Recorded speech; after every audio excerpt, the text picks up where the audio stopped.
We're just normal men. What do you mean, normal men? We're just innocent men. It's time for Side Scrollers with me, Stutter and Craig. No, you don't get the 96-ounce Coke Zeros, Blabs. Yo, my androids, what's up? And straight from the hood, Phoenix. It's really enjoyable as an adult male to shit your pants.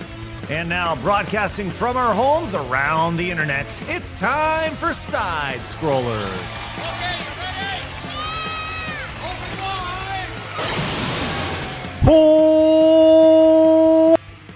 On YouTube.com and Rumble.com, and most importantly, Side Scrollers Plus. So, boy, here we are.com. Good to see everybody. How are you? Did you have a good weekend? Well, did you? Did you have a good weekend? Tell me! Okay. Glad you're with us today. Busy day, packed run sheet. So much to talk about, and with a couple great guests indeed. Starting, as always, with Guamanian Princess Blabs. Hello. Oh, Blabs. hi. Oh, hi there. Oh, hi there. Didn't see you there. How's it going? Oh, that's my, that's my least favorite thing in the world. Like, What? that's my, in any video, that Oh, yeah, when they're just online like- where they go. You must have loved the Rings of Power entrance then. That intro they did where they all turn around to the camera like it's some 70s show. Have you seen that? Yeah, you know Not what I that wanted to do 70s with, show, but like something from the 70s. anytime I see that, you want to know what I do, Blabs? I slowly pull my 9mm out, brandish it a little slowly, just kind of think about turning it right to my mouth and just letting it go. Like the Donald Duck tin over there then? No, you don't get that. No. Damn. No. That's tried. actually, I think what I was going to do was I was just going to put a hole right through it, just so you couldn't get it. That's just dick move. But put it behind me. It helps the splatter. My God. All right. So if you love suicide talk, you're in the right spot. Phoenix over there. He's like, yeah, let's go in the background. I love it. Well, someone who definitely was thinking about the rope today, but has said, hey, I'm going to be on Side Scrollers today, decided to put it down and just give it another day. It's Mitsu. Hello, Mitsu. Kurt Cobain. Wait, what are we doing? No, Kurt Cobain, he had the itchy trigger toe, right? That was the whole idea? Yeah. Oh, I thought it was Courtney Love for a second there. I thought we were talking about famous celebrity. Allegedly. Yes, allegedly. Yes. Do you think that Kurt Cobain killed himself, or was it a hit job by his psycho wife? Wife. Ooh, man. It's allegedly. I love a good conspiracy theory. It's the best. It's so good. Yeah. And I kind of feel like I just want to one day just go live and just watch a bunch of those conspiracy theory videos. Like, they're like 3 hours long, and you just sit there and you're just like, yeah, and then what? Yeah, and Courtney Love did what? And she paid who? What? Yeah. I love that stuff. It's so good. The fact that they named their kid Bean, like Francis Bean. What a name. Bean. Yeah. Francis Bean. Cobain. That's the kid's name. Francis Bean. Like a jelly bean. Her middle name is literally Bean. Like Papa Bean? Yeah, I'm on a B-E-A-N. helicopter. That's the daughter's middle name. Yeah, did Francis Bean also take a shotgun to the mouth as well, or what? Still alive. Oh, okay. Because if I had my name Francis Bean, I'd probably think about it too. Joining us today. Lord. Yeah, that's fine. No, like it's a terrible name, man. Bean. Curious if our resident racist Kay knows anything about the conspiracy theory of Courtney Love versus Kurt Cobain. I haven't really invested enough time in that, and I too want to sit and watch a documentary now, but I totally believe it was her. I'm 100% on that page. Also, when you did Mitsu's intro, I thought you were talking about me, and I was about to pull the rope out and do it live, but... Joining us now... Our next act of Suicide Scrollers. Putting the noose down slowly around her neck for your enjoyment, it's Kay. Hello. I put it down. She came back with a different accent. That's awesome. I did, Wow. Exactly. There you go. I had to revert back to my roots. That's all. Oh, that's excellent. Well, someone who I'm positive definitely has a noose and just is waiting for the day to, just constantly staring at it every day. Is like, is today the day? Have you been watching it? What are you doing? I don't know. Let's find out. It's Phoenix. Oh, hello there. I didn't see you come in. I was just staring at my ornament up there. It's a beautiful Airbud noose. coaster. Yeah. How's everyone doing? Sorry. That's how we're doing. That's how we're doing. So apparently, we're being hosted by Are Bud Dwyer today. That's a reference that Phoenix gets, and I don't. Who's Are Bud Dwyer? Oh, that's a rough one. Yeah. Care to share? If I recall correctly, he was a man who thought that they were blanks, but they weren't blanks. We'll put it that way. Let's put it that way. Yeah. R. Bud Dwyer was an American politician who served as the 70th Treasurer of Pennsylvania from 1981 to 1987 until his suicide. Yeah, live on video. You may not want to watch that one. Oh. Yeah. He puts a gun. He takes a little gun bad. out of a little paper bag, and he goes, "Now, guys, everyone calm down. Everything's going to be okay now." And then he, boop. He went. And he goes down, and then a lot of blood comes out of his nose and mouth and a lot of other stuff. Like Oh, that's rough.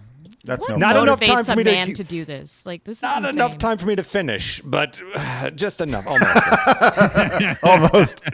Hey, Almost speaking so of close. finishing, speaking of being like really dark things that I don't know. We're gonna do our best to have him on. Remember Mike Klum, Blabs, the guy who did the Boogie documentary? Oh yeah. Yes. Did you see he dropped his newest documentary last night? No. I'll tell you this right now. It is insane. It is 94 minutes of hair-pulling, eye-covering sadness. It's about this guy, EDP, who is during the documentary, I have my notes here because I watched it last night because when we have Mike on, I want to talk about this. During the documentary, he admits to 16 crimes, most of them having to do with underage girls. Ugh. And it is so messed up. I mean, I got a full page of notes after watching this thing, and so many people are incriminated in this 94 minutes. It is a fascinating watch.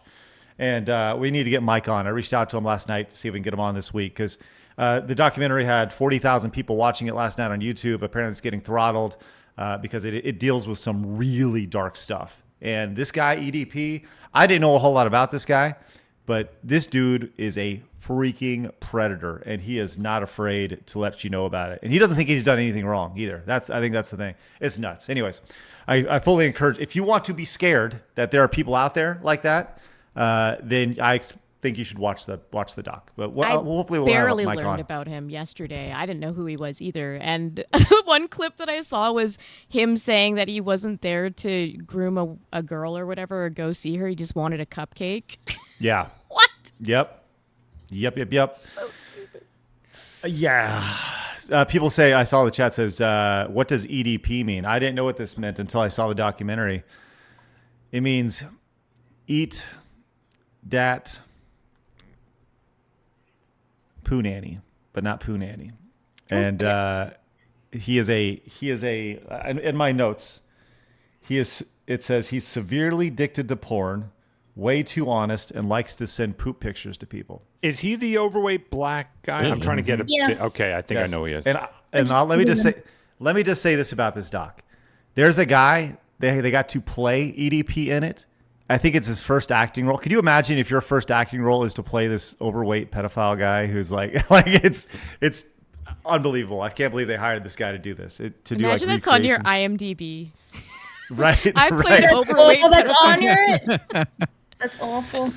Anyways, we'll have Mike on later this week, hopefully, to talk about it. It was a just crazy 94 minutes of hell. So, all right, what we are going to talk about, we have a big show today. There's a lot to talk about, and I'm glad you guys are with us today. If you are new, make sure you hit that subscribe button. Join the 150,000 normal men who have found us over on YouTube, the over 52,000 who have found us over on Rumble, the over 4,000 who have found us over on Kick, and our buddies over on Twitch as well. You can find the show over on Spotify. And if you guys haven't yet, make sure you guys find us over on our brand new Side Scrollers Bits channel. It's like where we put all of our where we're putting our clips now, and it's it's been going okay, been pretty good over there. Exciting to see. We're doing some fun experimenting. So if you like to find clips of the show, that is where you're going to be able to find them over on the Side Scrollers Bits channel. Also, tonight or this week, we're going to be trying something. Now, probably next couple weeks or so, we're going to be trying something. I know a lot of you guys like to tune in the evening, but you don't get that live experience. So what we're going to do is we're going to be re-premiering the show from the morning show in the evening. So if you guys are tuning in the evening time, this is literally for you guys. It's going to re-premiere the exact same show for you guys. But, just like for you can have that live experience. That'd be a fun little thing to try. We're going to give that a go, see how that works out. I know a lot of people are intrigued, and it'll be re-premiered so you can have the live chat and everything with it. Now, obviously, we won't be able to interact with you because we're not actually live, but the live experience is always is a fun thing. I heard when you had mentioned this the other day, there was a few people that were confused. To be clear, this show right now will still be there, but you can then also watch, because they thought it was going to go away. It's like, no. It's just, this will be here. So if you only can watch during the afternoon hours, that's fine. But late at night, if you want to be a part of the crowd and everything like that, something that you may have missed during the day, you get to do that. So both will be here. Correct. Yes, exactly. So, and that's kind of the idea. It's just extend it out a little bit, a re-premiere, syndicated a little bit better, and let people know in the evening. So that'll probably be, I think, 7 o'clock Central Time, 8 o'clock Eastern. So, yeah, we appreciate everybody popping in and doing that and watching tonight. One other thing we have coming up, very excited for this. We are just 7 weeks away from Sin City. We're taking over Las Vegas. Looking forward to heading out there. Going to be a great time. Friday, September 25th, 7 p.m. People are very, very excited about this. If you haven't yet, here's a little bit about it.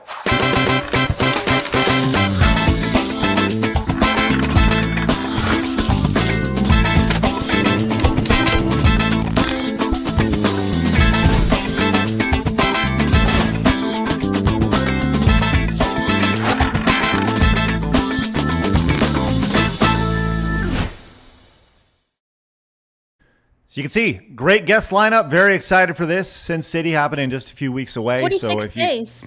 46 days. Holy crap. Yeah, I Googled. Tomorrow will be 45. Ooh, okay.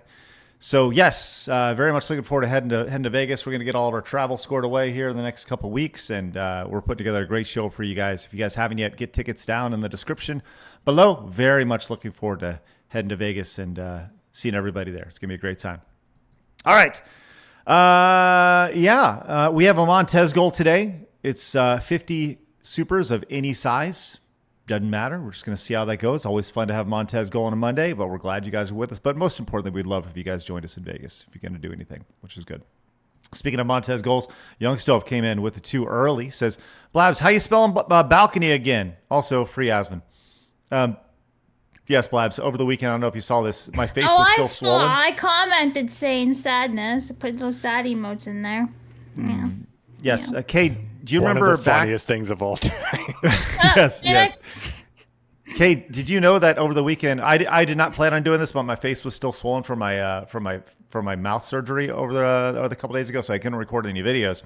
But over the weekend, we showed the Blabs Spelling Bee back from the Queen of the Wii. That feels like a lifetime ago. That was It was December. Oh, it's almost in 4 months. It'll be a year ago.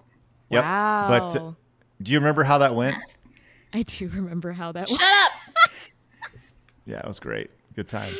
If you guys haven't yet, I encourage you to go watch it. One of our special events built into the pre-show of Queen of the Wii, which was really, really fun. I encourage you guys to go watch it. What's so funny? What's the one in the middle laughing about? I just remember the long story about how great we were at spelling bees and all the trauma of it all. Yeah. And then shit the bed. Just got in the ring and slipped on a peel. Just right down. Yep. Would you guys like to relive this real quick? No. I sure would. Craig. I don't know what this is in reference to. Let's see. So Blabs, just a quick background. Blabs failed her spelling bee in 5th grade. So we wanted to give her an opportunity to redeem herself. Yeah, by Craig giving these other ladies simple words like bus and at the dog very end and cat. Bus is not a simple word. How do you spell that? B-U-S. Okay. I thought this is what happened. Redemption. Way to go, Blabs. So we gave Blabs the opportunity to be redeemed, and this is exactly what happened. Yeah, give me that. Absolutely. So this is what we're going to do. I will give you the name. I'll give you the word. You then go up, and I want you to stand in front of that right there, in front of there. I will hand you the microphone. Okay. You say the word, and then you spell the word. Got it. Okay? All right, Blabs, are you ready? Yeah. Where am I going though? Right? Yeah, you're going to go stand right in front of your things over there. Okay. Okay? All right, Blabs, your word. Your first word. Wait, am I staring that way or that way? Just right there. There's literally a Right million there. things. Yes, there's 3 cameras. Your first word, Blabs, in our 5th grade Blabs spelling test is balcony. Oh, okay, that's so easy. No, take it. Go stand up. Okay, anyway, can I stand right here? You should have checked the closed balcony. captions for him. Balcony. What? Oh, Wrong! She's out! She's out! What a dummy! She's done! She got out of the first word! It's okay, it happens. Very unfortunate. It's anxiety sometimes. I panicked. You sure did. I sure did, bro. I was a little the pressure. You know me. You can't give me a microphone in front of people. I just go, huh? That was adorable. I'm glad we relived that. Thanks. Real Jay. tournament. It was crazy. So you can go watch the entire Spelling Bee. It's great times. And you can spell along with her in the chat or in the comments. Spell section. these nuts, BLABS, Blabs. bitch. There you go. All right, hey, real quick before we move on and get into our first segment today, Mitsu, you had something you wanted to talk about for a second. Oh, what are we referring to? What's going on behind me? Yeah. Yeah. Oh, what is it? I just recently put out an article on Friday pertaining to my time in the Borderlands film. I know I've brought it up a few times. Wait, you were in the Borderlands film? I know, crazy, right? Fucking What? unbelievable. For all of a second and a half because I kept cutting shit out, which is absolutely insane. But yes, I wrote it because I was there for 2 weeks. It's not like it was a small thing for like, oh, I was just there. And we went out to Budapest and had a wonderful time. Lionsgate and 2K and Gearbox were actually wonderful hosts. And I just wanted to, talk about that for a minute. I think there's a picture probably chat would want to see of Randy as Crazy Earl on set, which never actually got used in the movie at all. And he had to endure it for I think he had to do makeup for 3 hours, including draining a bald cap, of all the sweat and everything as they were doing these shots. And they never wound up being used for it. So it was a wonderful time.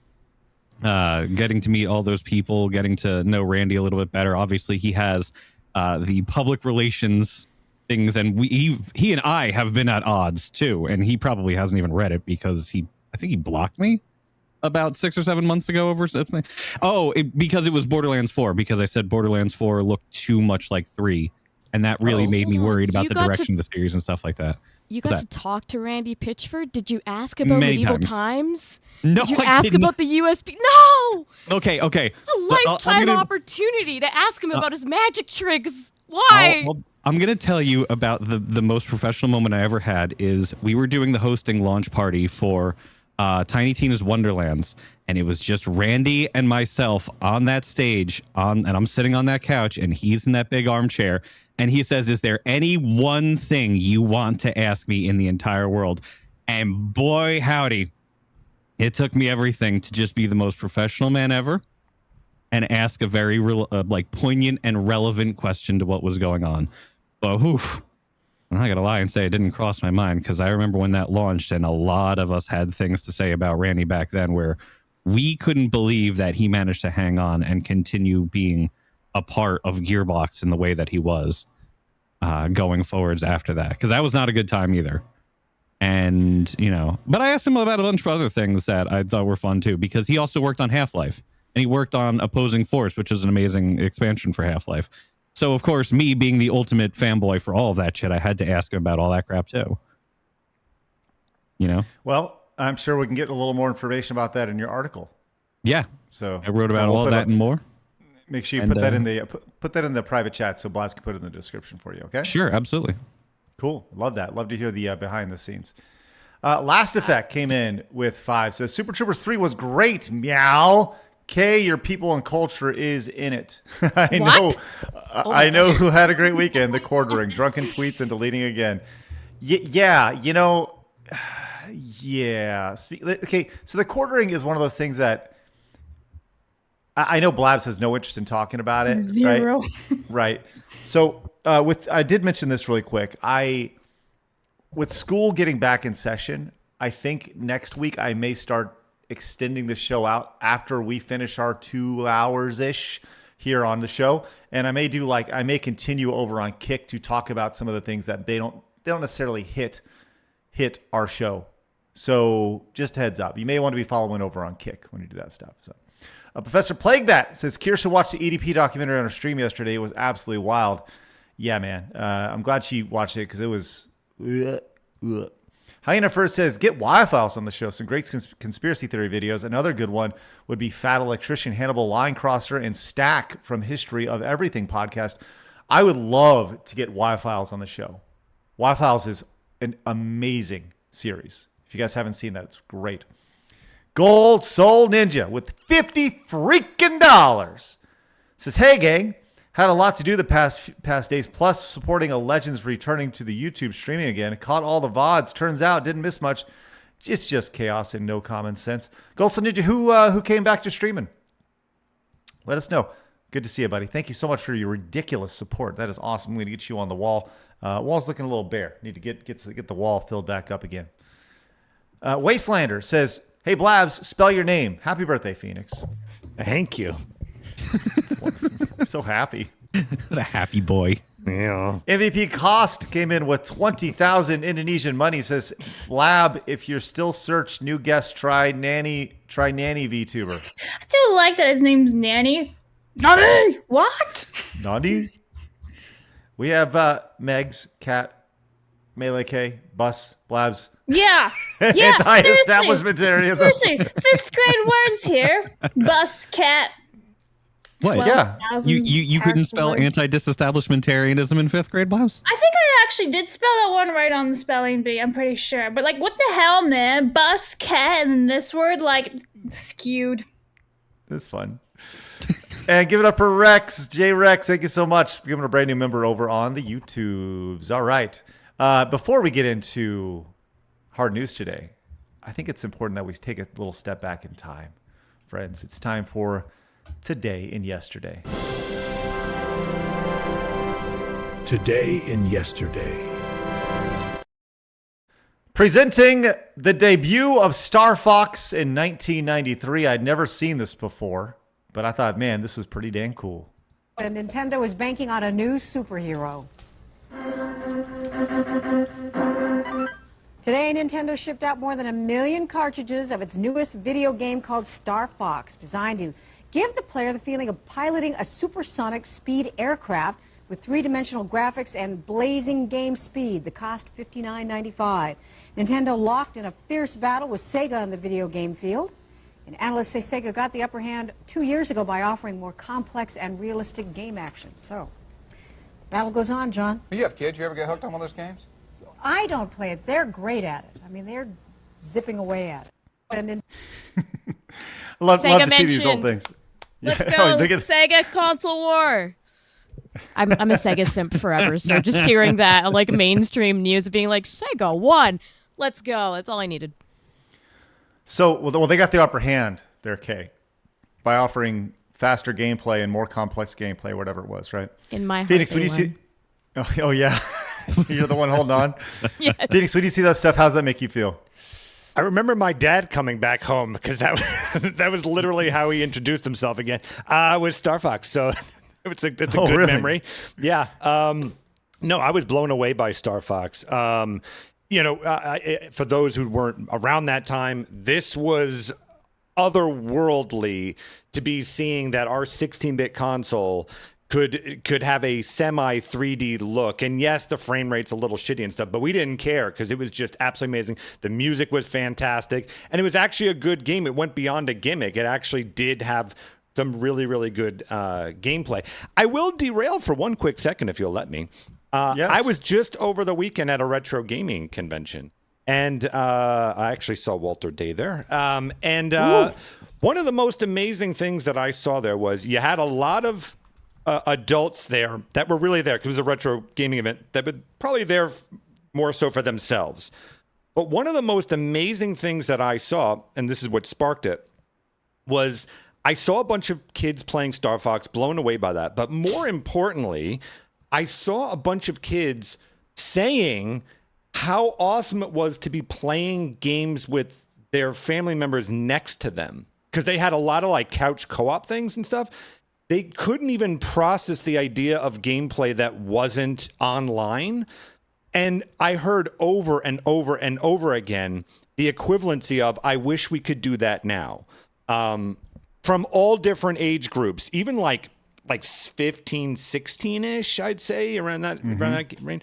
It was really encouraging and really a lot of fun to see that these old games still hold up and that they had something that these kids don't unfortunately have today, which is sitting with one another and having that being able to shove each other, laugh with each other, as opposed to putting a microphone strapped to your face and talking online. It was a really, really encouraging to see. So let me throw a ton of gasoline on what you just said. Awesome. My daughter is playing through, she plays through the new Zelda games, Breath of the Wild, Tears of the Kingdom. And she goes, Dad, do you want to watch me play Zelda? And I go, absolutely I do. And I don't do anything except just watch her play. And she's 14 years old. It's what she just likes to do in her spare time. She likes to go through and explore Breath of the Wild and Tears of the Kingdom. She gets distracted. I got to go here. No, I'm going to go over here, whatever. But it's fun for her to have an audience. Fun for her, for me to sit next to her and just be like, well, what do you think we should do? And even though it's single player game, we're in it together. And I when think you said gas, and I thought you were going to burn it. Like you were going to say, like, actually, my experience is okay. Now I understand.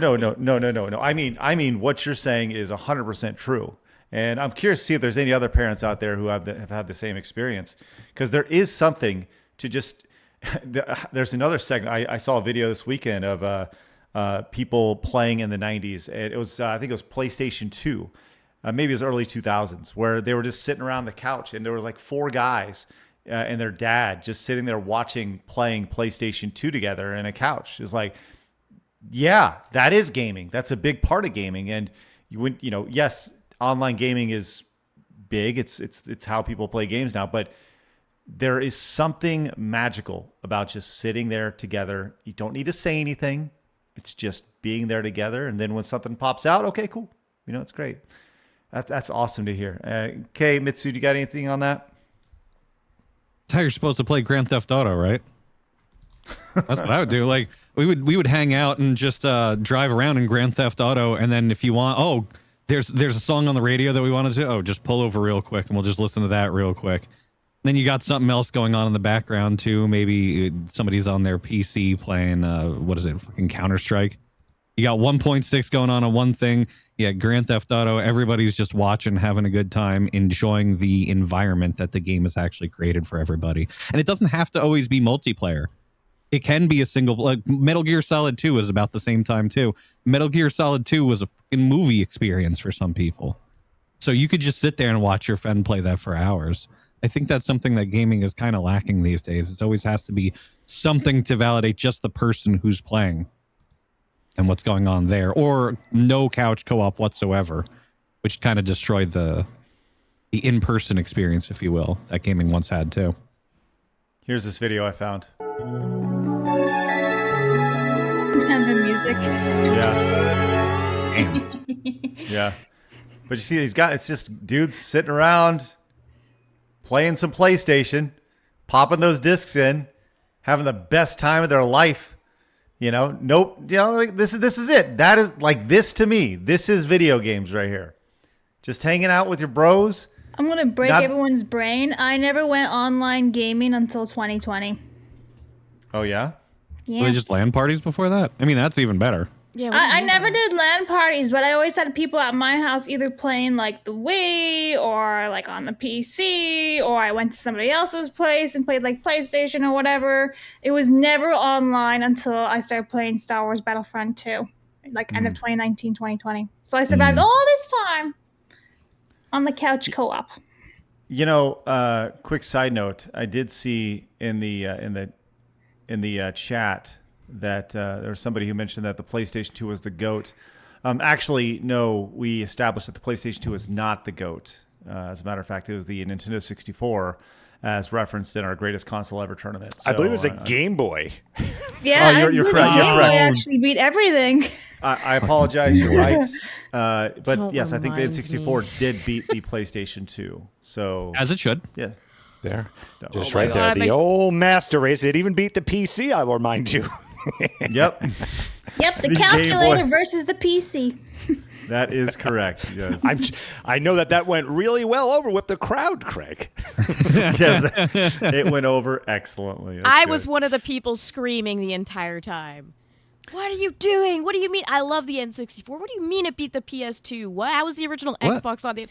I'm going to go in an autistic But, rant. I can't do this. I could go play Command and Conquer on my N64. Don't you want to go play Command and Conquer? Oh my God. You want to play Star Fox on the N64? You can play Star Fox 65. I know you love Star Fox. I do love You Star love Star Fox. Fox I so do. I was actually very confused that you're marking out for Sega over Star Fox in that advertisement, though. I'm like such a Sega girl. Like my introduction to comic books was Maximum Carnage and X-Men 2 Clone Wars. Sonic 2 was my first video game ever. Like to me, the Genesis, like no matter what in the world happens, I will always have a special place for the Genesis over anything. You could talk about my favorite video game on earth and I would still simp over the Genesis first. Just a quick side note. $59.99 in 1993. $138 today. Oof. So just heads up. Like I always love the argument of like, you know, games are so expensive today. Like do you remember that conversation was really in depth about 3-4 months ago where people were talking about that. Now my buddy who runs a channel called My Retro Life got totally flamed online for just talking about how games are inexpensive today compared to, you know, in the 90s where games were $60 then, and you know the equivalent of $130 something today. You know, so, but yes, but you got the full game and you got to have it. I totally understand all that. It's just always like a nice little interesting tidbit here. All right, we have dilly-dallied a lot, but there's a lot of super chats. Let me get these real quick. Robert Brooks says, narrator, Blabs did in fact not redeem. Blabs. No. Wastelander says console, PC Master Race, boy. Thanks, Wastelander. Sorry. Thanks, Phoenix. Speedy Cake says, 20 Australian money. Says, allegedly something Jer's coffee website redirects to Amazon while injecting a cookie into your browser that if you buy anything coffee related or not, he gets a commission out of it, undeclared anywhere on site. Yeah, those cookies. Yeah. I hear that. That's a thing that's done, and he was trying to be sneaky about it. But good old Big Jer's under a microscope right now, and can't really get away with any of that nonsense. He's trying to get the commission links. TJ Crisp with $200 freaking dollars.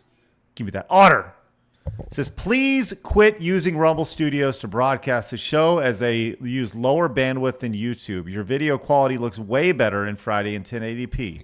Montez. Okay, I'm going to dispute that one because when I host, it's all through Rumble Studio and it's on 1080p, so I think it's a Craig issue, not a Rumble Studio issue. I don't know. Yeah. I don't know why I'm not shitting on you, Craig. I'm just trying to say, like, this one time I'm not going to say Rumble Studios default there. I don't know why. I do not know why. Well, here's the thing: we have to do Rumble Studio because we do our ad reads through them. Mm-hmm. So it's very important that we continue to do it. Well, I don't have a solution for that yet, and we understand that sucks, TJ. We're going to do our best to figure it out, and it's like I'm going to be really honest with you. Rumble takes a while to get back to you on things, and that sucks. There's only like 3 people working on that stuff, so. You know, it's not this giant company like YouTube is where they have like Rumble as a company has like 300 people working at it. Like YouTube has 300 engineers working on features for their chat. A project.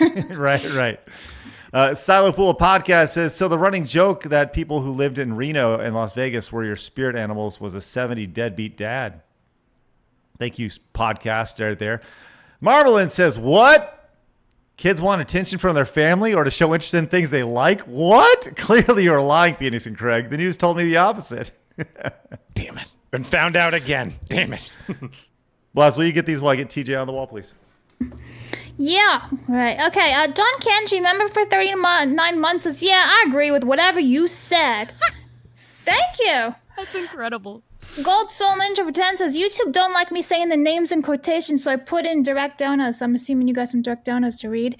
Derek for 1 says, what's your highest kill count in Star Fox 64? I managed to crack 2,000. Oh, I did 2001. A Space Odyssey? Always better, huh? Just by one. And Tuck Elder for 1 says, speaking of suicide, keep K away from trains. And if you do a conspiracy talk, bring Kirsch and have her show you the videos on the giant trees. It's like a genetic trait that all of us Indians need to run towards train tracks, like weapons style. We'll just run in the middle of the night. Why?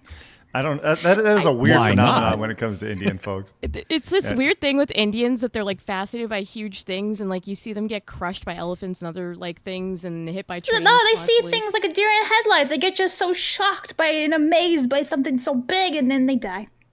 Understand? And Goldstone Ninja was talking about. He said, "You ever hear of Smooth McGroove? He came back to the streaming scene a couple weeks ago. He streams bi-daily now. Pretty down to earth dude. Yeah, we had Smooth. I think I've known Smooth McGroove for a decade plus at this point. He started posting his stuff back on Screw Attack when I still owned that. So yeah, he literally got his career started on a website that I ran. CG Hero came in and says, you should make an old school GTA clone where he plays Emperor Phoenix and his rise to power as he administers justice to illegals and criminals. That would be epic. Now we're talking. There we go. All right. We got a lot to get to today. Let's get into it, friends. It's time for my favorite segment, your favorite segment, everybody in the world's favorite segment. It's time for Hard News.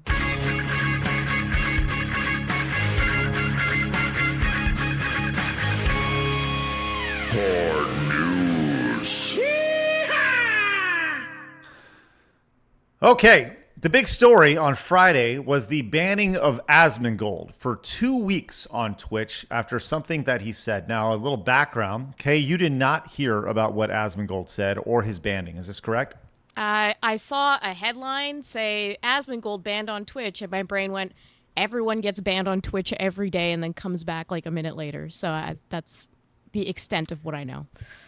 Well, this is a 2-week banning, and the premise is they were talking about borders and specifically what was going on in Spain and the invasion that you saw. Have you seen the video of the people invading this portion of Spain, coming over on their boats, and it's like hundreds of military-age men who are just bum rushing the coast? Have you seen this at all? No, I feel like I'm living under a video game rock right now. I've been gaming too much. I have no idea what's going on in politics. It looks like a zombie, like a literal zombie horde of people. It's just chaos. Think of like World War Z. That's what it looked like. It's not good. Yeah, not good. Yeah, so let me see if I can find this video of Spain for you, because it's a lot. It's a lot, and that's what kind of spurred the entire thing. Here you go, Kay. This is what we saw, and this was what they were speaking about, where it's just, oh my God. It does look straight out of World War Z. Yeah. Where these dudes are just bum rushing. They're all coming in on their boats, and they're they trying get to in the get streets, and then they start running everywhere. I don't know how real the video was, but if the video was real, you see people running in the streets, that someone stabs someone in the neck. Again, if it's real, but it was crazy. It's quite literally an invasion. You know why they're doing it, right? The mayor? Well, so the Spanish in their infinite wisdom elected a guy who's basically a communist, and the Spanish government thought it'd be a wonderful idea to institute a new policy where no matter what, however you somehow get onto Spanish territory, you must be afforded the rights of due process before they will deport you. So everybody took that as open season to basically to make it to any Spanish territory they possibly could get their feet on, knowing that it would take forever for them through the Spanish system to be sent back. So because it's a little bit easier to obviously simply cross the water over on African territory from Morocco, that's literally what they decided to do as their first port of entry into Spain, and thought that they could all just go there and simply wait in those two little enclaves, if you will, until they were deported, which could have taken months to years after the fact that they made it. And by then they can use that as a launching point to get into Spain proper, which then would get them into the Schengen zone, which is why every other country freaked the fuck out and said, we're going to kick you out of the Schengen zone if you let this continue. It is a whole fucking mess. Okay. So, Kay, what you need to know about that, with all that background, is that essentially what Asmongold said to get himself banned was these people are invading. Oftentimes, they will use children as shields. There's children coming in with them. In this instance, there's not. But what Asmongold said was, hey, if they're invading, you shoot them, children included. Because if you don't, they're going to continue to use these children as shields, as empathy. And he cites examples of, soldiers in, or I think we actually talked about this on Friday, soldiers in Vietnam, where children would go up to them and they would more or less, do bad things to soldiers.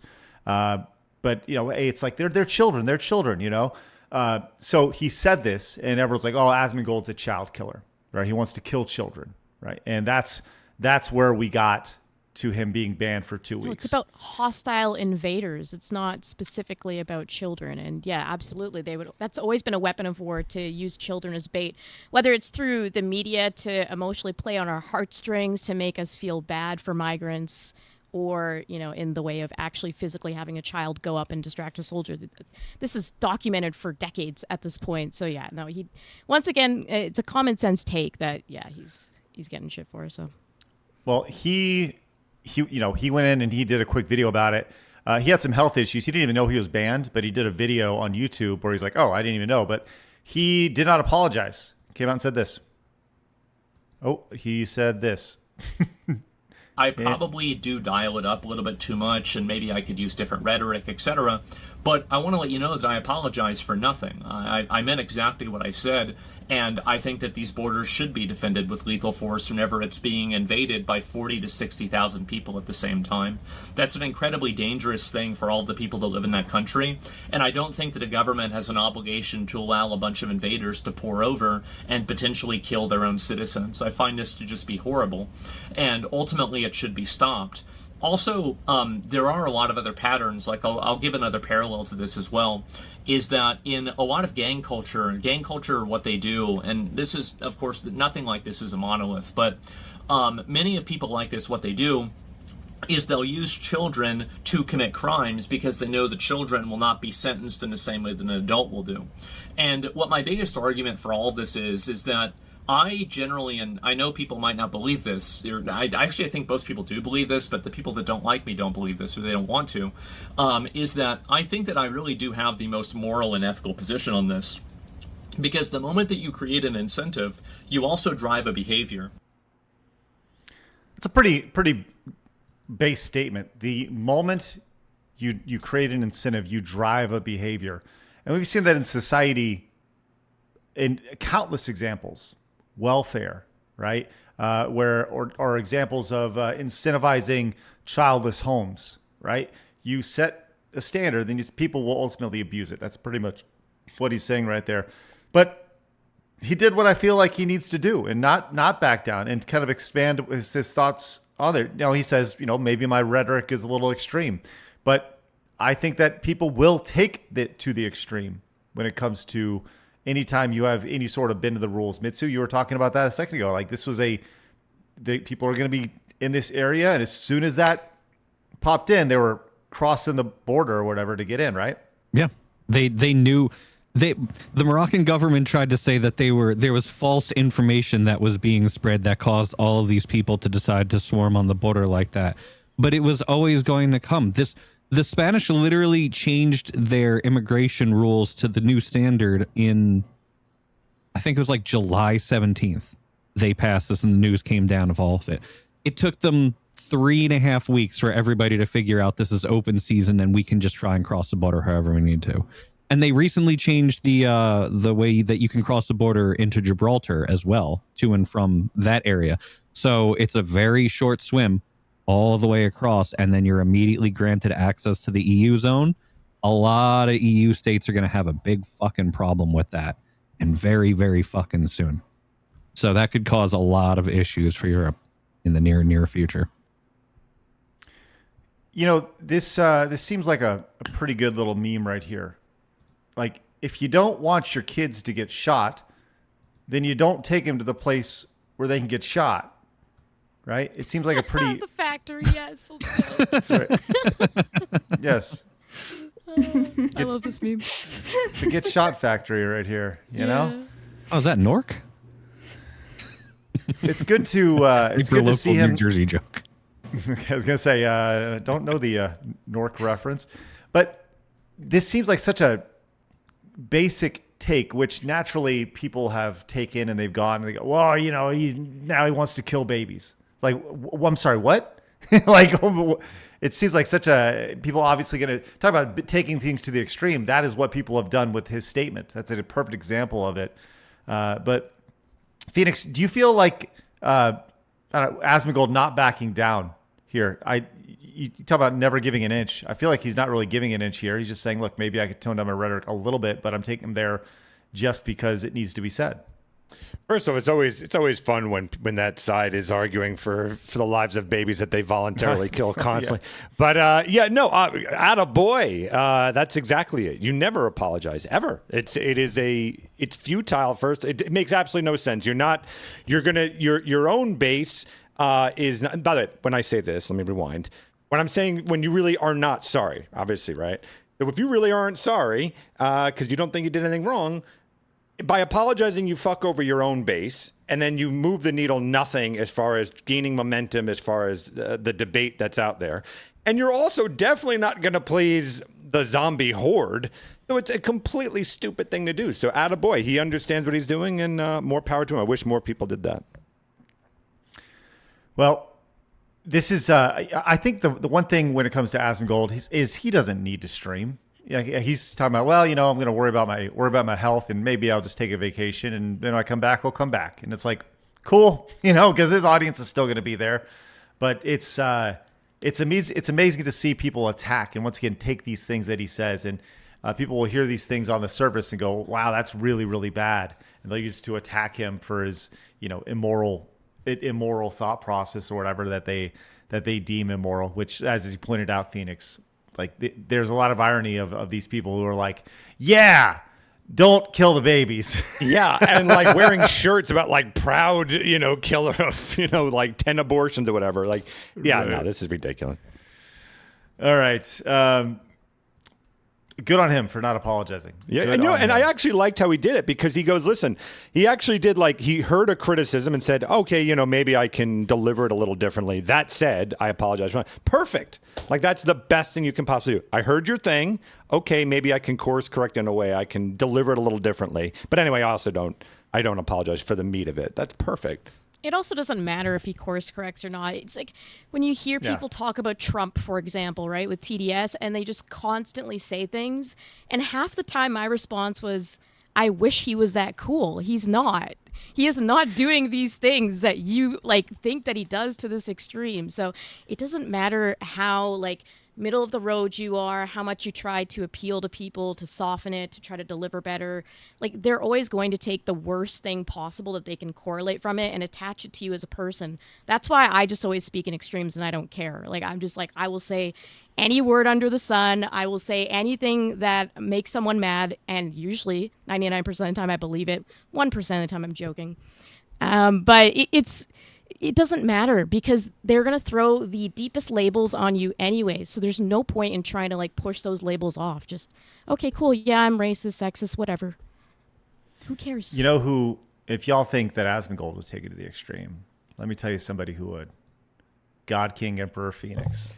You guys are not ready. When you look at my like 10 stage like way of doing these things, like I was like, would my staff be nauseous around my plan? And they all are. And I'm like, okay, attaboy, you're doing God's work right now. That being me, the God King Emperor's work right there. That's it. Yeah. No one can stomach what I've got ready. Leader of the Lost Souls over on Twitch says, as Powder says, yeah, and that have you seen the meme with Powder where it's like a music video where it's yeah, and have you guys seen that? No, but I've been told by a lot of people that I need to talk to Powder, and that would get along very well. But I haven't seen any thing from her. Well, let me show it to you real quick if I can find it. There's a wonderful. Oh, there it is. Powder with a U. It's always fun. But it's a fun little AI video where people talk about how bad people are. Oh, look, there's us. We're on a thumbnail. That's good. Sorry, I'm just trying to scroll through and find this. Often, really fast, Craig, you are in if we're showing something on our stream, for example, and we're reacting to something, sometimes when we finish the video, we'll just see your super serious face at the end of it. It makes us die laughing on stream because we'll be yelling at the most extreme ever, and then we'll just see you at the end. So yes, you do show up quite a bit. It's funny. Oh, nice. There's me. It's good. It's good for you guys. Thank you. Well, I'll see if I can find that later. I did see that video. It's pretty funny. It usually looks like you're judging me for something I'm saying, which happens here too. So pretty much every day. It's like home, really. Feels good. All right, let's go ahead and move on. Bursenary came in and says, breaking news, Ben Jones, the former Dukes of Hazzard's actor and politician, dies at 84, wife announces. No, bummer. That's awful. Nobody likes when people die. 84 is a good, long life. But thank you very much, Mercenary, for the heads up on that. Commodore fan says, Mahong, if people think console gaming was expensive in the 90s, try being a PC kid and having to work all summer and then some to build a gaming PC for it to only be outdated not even a year later. Yep, Commodore fan. That's why consoles are the best. Whoa, hold on. Mongo the Hungry came in with 50 freaking dollars. Says, update. Girlfriend's cancer treatment has gone really well. Yes. Let's go. Oh, and then it was, then you did this. Oh, boy. I kind of prefer the cancer for myself at this point. Yikes. Wow. Mongo, look at me in the eyes. Oh, sorry. He says, down to 2 hours per session, down from 8. And speaking of games, I found a bit of a gem that could prove interesting for some of the crew and viewers. Iron Nest on Steam. Give it a look. Iron Nest. Cool. I'm very happy to hear about your girlfriend, by the way. Congratulations. That's fantastic. Spectacular. And video games, am I right? Hey, Mongo. Yep. Give best wishes to your girl. That's spectacular. I'm going to get you on the wall. And I'm going to draw a little girl. No, I'm going to draw a little girl. That sounded weird, didn't it? Clip it. I'm going to draw a little girl on your thing. And then next thing you know, hit pieces. Conversation. Craig draws little girls. That's right.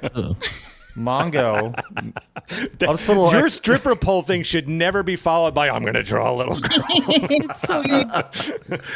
There's Mongo with exclamation point right there. All right, Blaz, well, I put Mongo on the wall. How about you read these just so you know, ones? I did timestamp that. Slowly back Our away. social media manager man. Timestamped for you is 53 minutes if you'd like to see the full thing with context. Jewish as fuck for 5 says Asmongold got banned for yet another vanilla basic bitch opinion. His position is the moderate one. You can't say on YouTube what my response would be. Oh, I feel that too. I'm like, I'm not going to say it. It's not my channel, but yes. Absolutely. Oh dear, wrong button. Okay, anyway, there's a lot more to it. Spain and Morocco have been fighting over the island since Morocco regained independence after World War II. Would not be surprised if Morocco signed off to get the island. Thank you very much. I was trying to insert this super chat from Mitsu right here, and I was hitting the wrong buttons. Okay, here you go, Mitsu. Emerald for 10. From Mitsu, the Spanish did the PM out of power before, but because of coinciding with a certain party as a workaround in Parliament, he ended up being voted back in. Dr. Steve Turley discussed this. It wouldn't surprise me. I'll have to look into it a little bit more, but the guy is absolutely a crazy fucking radical leftist nut job. And his wife is going up on corruption charges too. So the entire thing is completely fucked. And I wouldn't be surprised if the Spanish people start making some serious appeals to their king and queen sooner rather than later to fix the issue. Zuckler5 says, of course Phoenix got 2001 points. He's ultra best at games. You should hear what he does to all the ladies. He sexes every lady. Tell us. Let's hear about it. He sexes every lady. That's part of his song. Ladies. Yeah. Sex every lady. Professor Plaguebat for 10 says, it's only a clump of cells until it suddenly matters. Yeah. It's whatever's convenient. Yes. Commenter Fan forces the invasion of Spain is exactly why we here in the U.S. should never stop fighting for our 2A gun rights, and we're now in the long process to end NFA. Let's go. And Grant for 10 says, I met Dean Cain at a Marty O'Donnell event in Vegas this weekend. Turns out he lives there now. Have you reached out to him to your Vegas event? What? Interesting. What an interesting thought, Grant. Willis. What a really interesting thought. Sorry, just want to let you know it's happening here in about 6 weeks. Go tickets in the description. All right, let's go ahead and move on to talk about the insanity in the WNBA. My oh my! Now, Kay, you've been living under a rock. Do you know anything about what's going on? Do you have any idea what's going on here? At all? I didn't know people watched women's basketball at all. Like, I'm just fascinated this is in the news. So she's too busy chasing trains. That's what she's been doing. That's she's true, yes. I went through 14 hours of torture, okay? Don't even get it. All you had to do was follow the damn train, Kay. So, Kay, let me give you a little background. There is a popular player in the WNBA named Sophie Cunningham. Okay, she happens to be a white girl. Was this the one that like pointed and went viral for that? Yes. She was like, yes. Okay, yeah. Okay. Right. Okay. And back in February, an ESPN reporter asked her about trans people and like women's sports, right? And she's like, and she gave the most common sense thing, saying, "I think women should play with women," and that portion of the interview was released like 3 weeks ago. So it's been months since that interview initially happened, okay? But now it's getting doled out, and it stirred up a bunch of controversy, okay? So all of a sudden, there was a domino effect.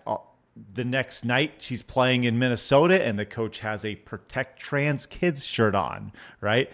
And it's kind of like the WNBA is the wokest of all of the leagues, and it's all about justice and all this stuff.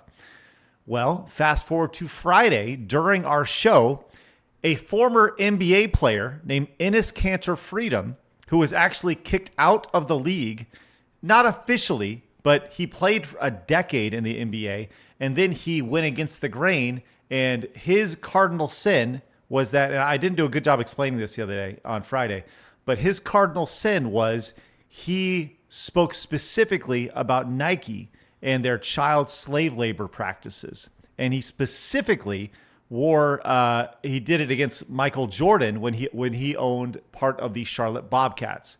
And when he made this stance about child labor in Nike, there are several players who are like, you're never going to get another contract after this. You're playing your last year. You're going to get out of here. And he's like, hey, it is what it is, And he apparently left between $40 and $50 million on the table for the rest of his, for being out of this. But he's a man of principle. So Enes Kanter, who has not played in the NBA in a half a decade, came out and announced that he was declaring for the WNBA draft.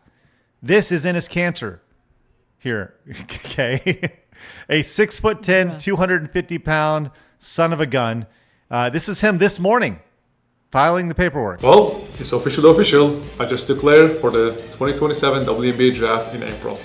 Join me in this journey.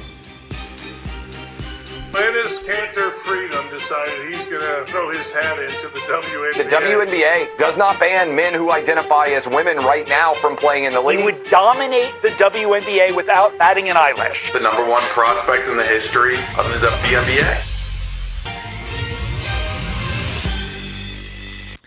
Let That's freedom incredible. play. Yes. That's so good. Now, play their game. This is amazing. Correct. So what happened actually as well is another former NBA player named Royce White, who was a star at Iowa State, got drafted very high by the Houston Rockets, had extreme anxiety over plane travel, and is now running for Senate, I believe, in Minnesota. Okay. He also declared to play for the WNBA. So there's two men who are like, hey, I'm in. Let's give it a go. What's funny here is that this lady just gives an absolute master class on what's wrong with the WNBA's stance. And I'm going to tell you, this lady is definitely, I'm going to say she's probably lesbian, but here we go. Prior 6'8" NBA star and current candidate for Senate out of Minnesota, Royce White, says he's joining the WNBA in 2027. He's following the lead of Enes Kanter, who was the first to say, hey, as a man, I'm going to play in the WNBA, but this all started when Sophie Cunningham, the WNBA star, said, hey, men shouldn't play in women's sports. Due to the uproar from those statements, Enes and Royce said, okay, cool. If the WNBA says that men can play in women's sports, we're going to beat them at their own game, and we're going to play. In one statement, Royce said, I think the WNBA could come out and make a definitive statement about guys with a pair of balls playing in the Women's Association. He said, I'm declaring this is serious. I don't want to be discriminated against. I want fair treatment. I'm a young black man and hopefully United States Senator, and I want a fair chance. Royce says that if they don't let him play, he's going to sue. Royce continues on X, and he just keeps getting funnier. He says, I haven't even been publicly trans for 72 hours, and I'm already getting so much hate. I just want to hoop with my girls in the feminine era. Why can't y'all be happy for me? Trans people are set ablaze over this, and they just cannot believe that a 6'8" man would suddenly decide to identify as a woman and try to play in women's sports. Yeah, no, actually. That is actually a thing that trans people are upset about. They're coming out with statements such as, well, this isn't fair. Men can't just decide that they're women. The WNBA is now faced with a choice. They either honor their own policies of DEI and inclusion and let the boys play, Royce and Enes, or they say, hey, we were wrong, boys can't actually play in women's sports. Trans people have hit the internet to say, what did we do to deserve this? We haven't hurt anyone. Well, you created this monster. You made this happen. You told us that we had to accept anyone and that if you say you're a boy, you're a boy. You told us that we had to let you play in women's sports. And now you're mad that we're doing the exact thing that you begged for. I hope that Royce does play to note the hypocrisy of it all. And if he doesn't get to play, I hope that he sues. I hope it goes all the way to the Supreme Court because we're going to make an excellent point here. Anyway, you can vote for Royce in the primary in Minnesota on August 11th. So there you go. I live for donuts. Give her a follow. That is wonderful. Let's play their game. Let's make it. Yeah, why not? Oh, now it's a problem. Men choosing to be women? No way. How could they do that? Can you imagine if this happens, the number, like for the first time I will be watching a WNBA game. I think everyone, the best part is that the ratings are going to be so high. It's going to be hard for them not to let it to continue until it's just basically all men playing again. It'd be really funny if every single player got replaced with like a former NBA like male, and it just slowly trickles down until that it's just NBA 2. So here is there actually is an NBA 2. There's something called the NBA G League, which was originally called the NBA D League for Development League. But now it's called the NBA G League because Gatorade is their sponsor. Okay, it's pretty much NXT by the sounds of it. Yeah, right. Now here is the thing about this, and I saw this over the weekend, and I'm going to tell you this. This makes perfect sense. The average salary for an NBA G League player is $45,000 a year. The average salary for a WNBA player is now $500,000 a year. If you are a fringe G League player, doesn't it make sense for you to say, I think I'm feeling pretty feminine, and 10x your income immediately overnight? It's going to be the transition league. Like, yeah, everyone should just transition from there. Why not? The NBA T League is the transition league right there. Yeah, exactly. Make your bed. That's hilarious. Can I make an announcement that I too will be joining the WNBA league soon as well? I'm going to get my old shoes on, my old basketball shoes on, and hit the courts. I think we should do it. Why not? I want it, like similar to like the red carpet thing, you know, like I want you to go in there and just like, yes, oh my God, girl. Yeah, I'm ready. Put me in, coach. It's amazing to see. And there are still people who are just so dug into this, like this woman right here, who I mean, how broken do you have to be? Listen to this. The truth is trans women are women, and so if they would like to play women's sports, then that would be something that they should do as women. A few former NBA first-round picks came out yesterday and declared for the WNBA draft. Are you supportive of them? Yeah, so if they truly were trans, then I would be perhaps supportive of them, but they're not. Who determines who's really a woman, though? I would say I would love to see them Always play that against look. Asia Wilson and beat her. Mm-hmm. I doubt they would. Every so thank you time. so much. And look how she walks off because she knows he's beaten. This look right here, this look. But they're not. Who determines who's really a woman, though? That one. This one right here. I have no counter argument for your statement, and now I'm going to look at you with like I have no idea what you're talking about right It's here. so interesting because that look is, come on, this is common sense. But then whenever we give the come on, this is common sense back to him, it's like, oh, no, Right. you're just a bigot. You're crazy. It's like you are giving the exact look we give you when you say protect trans youth and protect all trans women are women. Like it's the same look we're giving you. Correct. Well, I want to go one step further with them. Like, okay, like let them start getting authoritarian. Okay, then how do we do? Okay, you just go along with their point. Okay, how do we test for that? How do we test for someone that is truly trans? Is it a questionnaire? Is it science? Help me out here.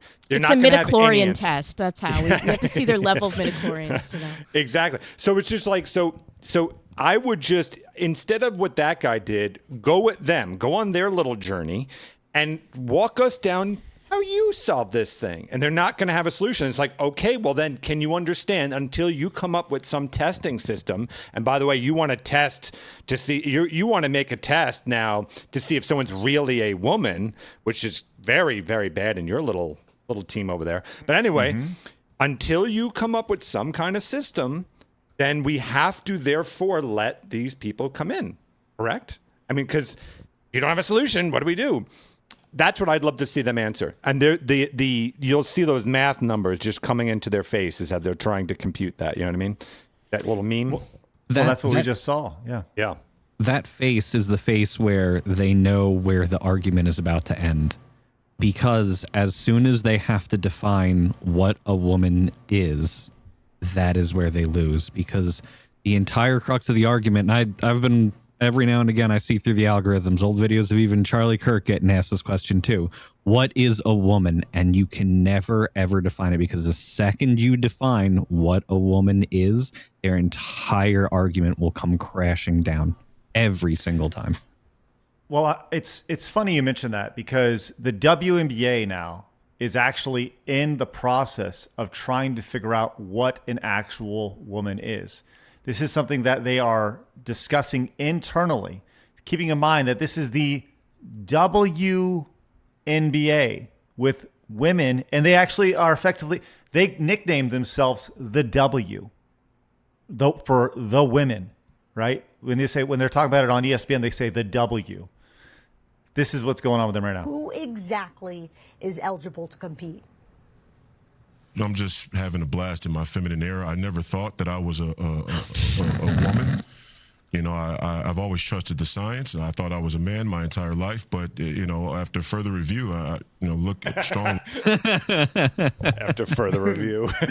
And there was a memo from the WNBA commissioner that was sent out to teams on Friday saying that a task force that's made up of groups, presidents and general managers, they're going to meet next week to discuss the issue, as there are growing questions about whether the league needs to clarify that eligibility and update it, Bill. Okay. All right, Brooke. Thanks, Brooke. So they're actually getting people together to have an actual discussion about this in the WNBA. That is where we're at in society, where the Women's National Basketball Association has to get together a group of experts to have a discussion about what a woman is and how to determine eligibility of an actual woman. I want so many men to start flooding them for recruitment and then sue if they're denied. Everyone sue. Just litigate constantly. Bring them down. Yeah. And you know what's going to happen? The NBA, who has been literally funding this league for 30 years, they're going to say enough. They're going to go, we don't need this anymore. You know, we were all about bringing the women up. And here we are. You have brought it all down with your insane ideology.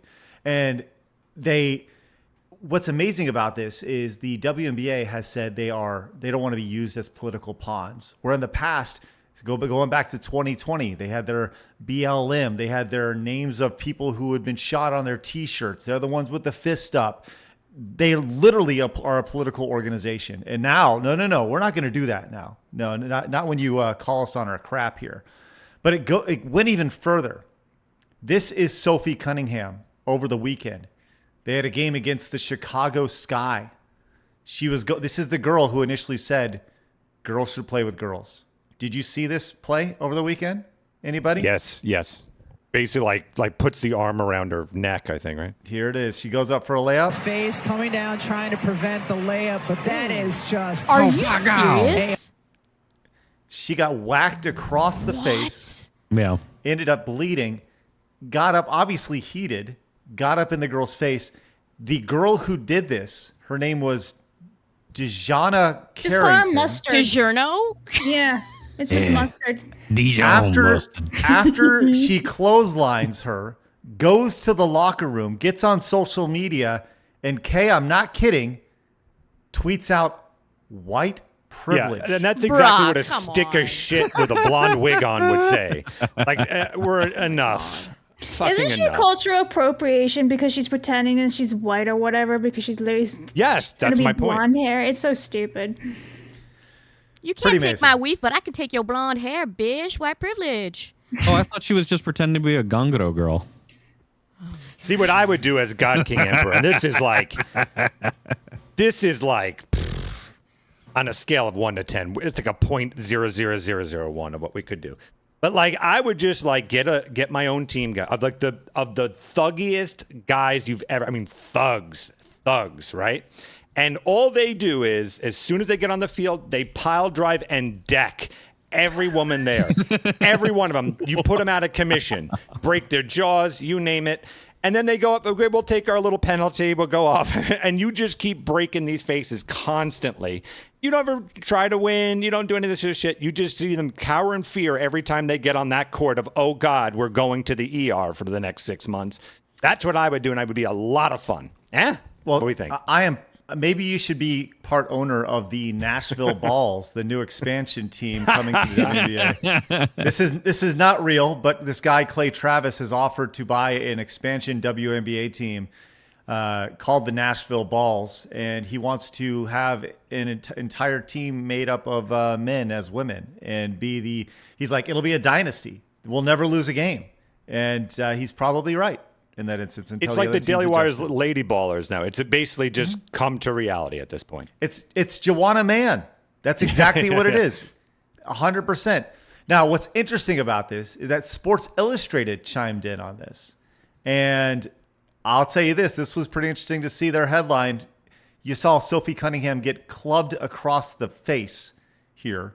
And this was the headline that Sports Illustrated first put out. Sophie Cunningham got a bitter taste of karma after drawing flagrant foul in Fever Sky. Now, I'm going to tell you this right now. What do you think the writer of this looked like? Well, I'd like to introduce you to Kristen Wong. Oh, good Lord. Good Lord. Hey, they later. There you go, right? Another tweet from Clay Travis about this. And people, like, we talk about how bad the video game space is when it comes to just how broken.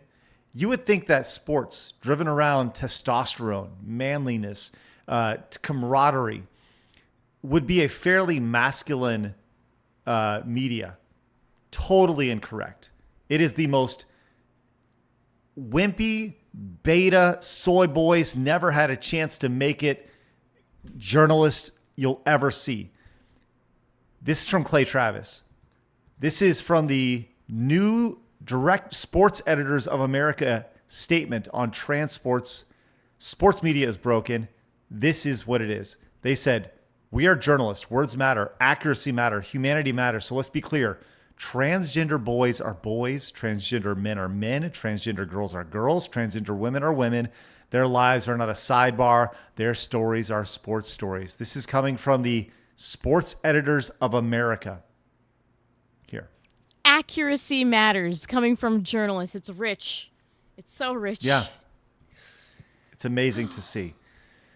Now, this is such a non-issue, and it should not be something that we're talking about. Like, let's just be real. Everybody in society knows this. Everybody in society knows this. And if you don't think it, then you're fooling yourself. You're playing mental gymnastics. You're giving that look that girl gave, and then you're walking away, right? But Newsmax went out to Rucker Park in New York City to ask people about this. Now, you guys know Rucker Park is like the basketball mecca. This is this is like in the hood, right? Where everybody goes to play. This is the top pickup games in America. They went out to ask that people guy. Oh boy. right. Let's see how this went. Biological men to compete against the women. But here at Rucker Park in Harlem, common sense has home court advantage. Sophie Cunningham came out, she said she's protecting young girls. She doesn't want biological men competing in women's basketball and women's sports. Do you agree? Yeah, I think women's sports for women's sports, men's sports for men's sports. She's a role model that I would like to see. I wouldn't mind my daughter getting behind. It would be physically unfair for women to compete against men. Of course, it would be a problem to have somebody that was born Is that Jay-Z on Ozempic? right.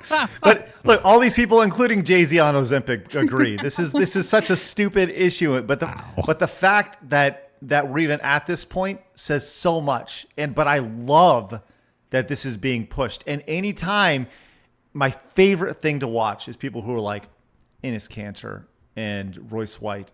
What a bunch of idiots. They're just a bunch of men grifting. And then the immediate response is, you're so transphobic. Your transphobia is showing. and because you're just using their own words against them. And I'm very anxious to see this play out. This is going to be very interesting. I'm an accelerationist, so I can't wait. Yeah, exactly. Do you think they have a path out of this? Like, what is the... There's got to be some kind of loophole they can push through, and the WNBA maybe gets out of this. I got one. What is it? I thought about it. The thing that I would do, what I think they're going to try and do, I don't know how they do it legally. It's actually going to come down to a political affiliation. If you had like a record of quote unquote hate, like we don't have a place for that, right? It's almost like looking at a track record of what you've done in the past, and we've got posts about you putting down transgender or whatever the hell it is. To me, that's the only way they get around this, because you can't define a woman. If they do that, as Craig had mentioned, you upset your base. So you can't do that. So it's got to come down to some kind of politics somehow. That's the only answer I see. So if you do that, if you say we don't allow hate, then you literally need to get rid of half of your league, because there's been that Dejana whatever lady. There's a video of her when she was out talking about white man this, white man that, and it's extremely racist. So if you're going to have that bar, okay, guess what? Half your league's out. Congratulations. And so if the bar is quote unquote hate, that's a very messy bar.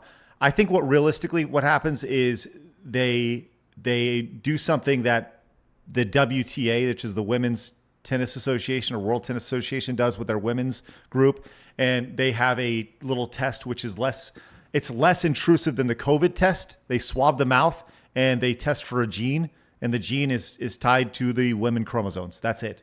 And if it says, but if they do that, you think they're going to do that? Well, I think that's the only way out. But yes, if they do that, you're right. That blows up their entire narrative. Yeah. But that's the only way that they can do it. But I don't see them doing it.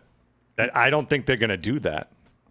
Then I think they're on their way out, man. I think they're on their way out. I really do. Like, I think this at a certain point, the NBA goes, we got enough, y'all. If anybody wants to buy the WNBA and whatever and rebrand it, okay, that's fine. But here's the thing: the WNBA, one of their franchises is worth $1 billion. Like the San Francisco franchise is worth $1 billion. These are high value things, and it's all built. The reason why WNBA has grown so much in the last couple of years has to do with one player, Caitlin Clark. She was the hot shot a few years ago. She's in her third year. Her by herself She has Jordaned this league to relevancy, to where, you know, the NBA was struggling in the 80s, drug problems and stuff. Michael Jordan comes in. He's the new young star.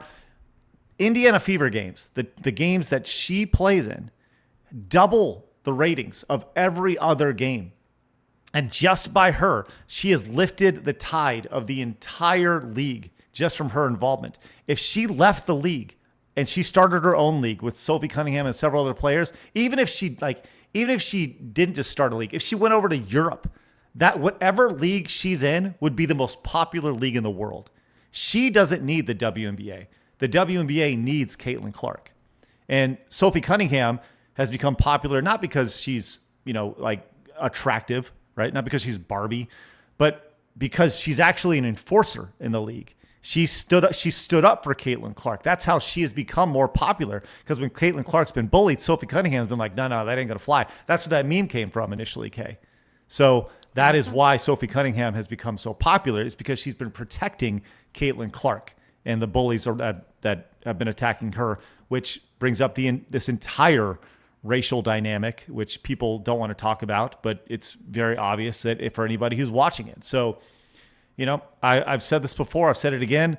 The most racist experience I ever had was when I was playing slam ball.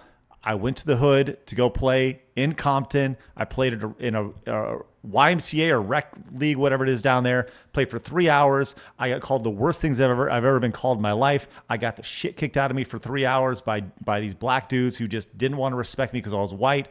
I left with scars, left with a bloody nose, left with bruises on my body. Was called everything that I could possibly be called, and it was because I was white. Isn't that interesting? You can't be racist towards white people, but you've literally experienced racism towards white people to a point of getting physically assaulted. And people will still look you in the eyes and say, oh, because of your privilege, that's not a thing. That's insane to me. I'm sorry that happened to you. Yeah. It was a learning experience, you know? It's one of those things that you walk in, you walk into the lion's den and you're going to get bit. You know, that's the reality of it. So, you can be hopeful for something like that, but it is what it is. So, all right. So the WNBA is a mess, and I say it's not going to go anywhere. I say it's on its way out, but it's not. It's going to be around, and it's just a matter of if the NBA wants to continue to subsidize it, and still, they're on their way to making money, but it's been 30 freaking years, and they have this godsend, Caitlin Clark, that has lifted up their entire league, and I've never seen a league that wants to self-destruct more than that. So, do you think this could be a cultural turning point? Like, I'll give you a quick example. Let's say they do exactly as you say, that they actually test to see if you are really a woman, and right now you're going to get a bunch of pitchforks, right, for trans rights, right, and if the WNBA ignores that, and you see how really insignificant this tiny little voice is when a corporation is standing their ground, they have to, and you see like, oh, nothing really comes to that. Do you think culturally this could be a big change where people start saying, hey, you know what? It's time to ignore that voice. It's tiny, it doesn't do anything, and our ratings, everything goes through the roof when we just ignore them. Do you think that's possible, or do you think it's just going to continue as it's going to continue? I think that this is an issue that is talked about across every mainstream outlet over the last couple days, right? It depends on the slant that you have.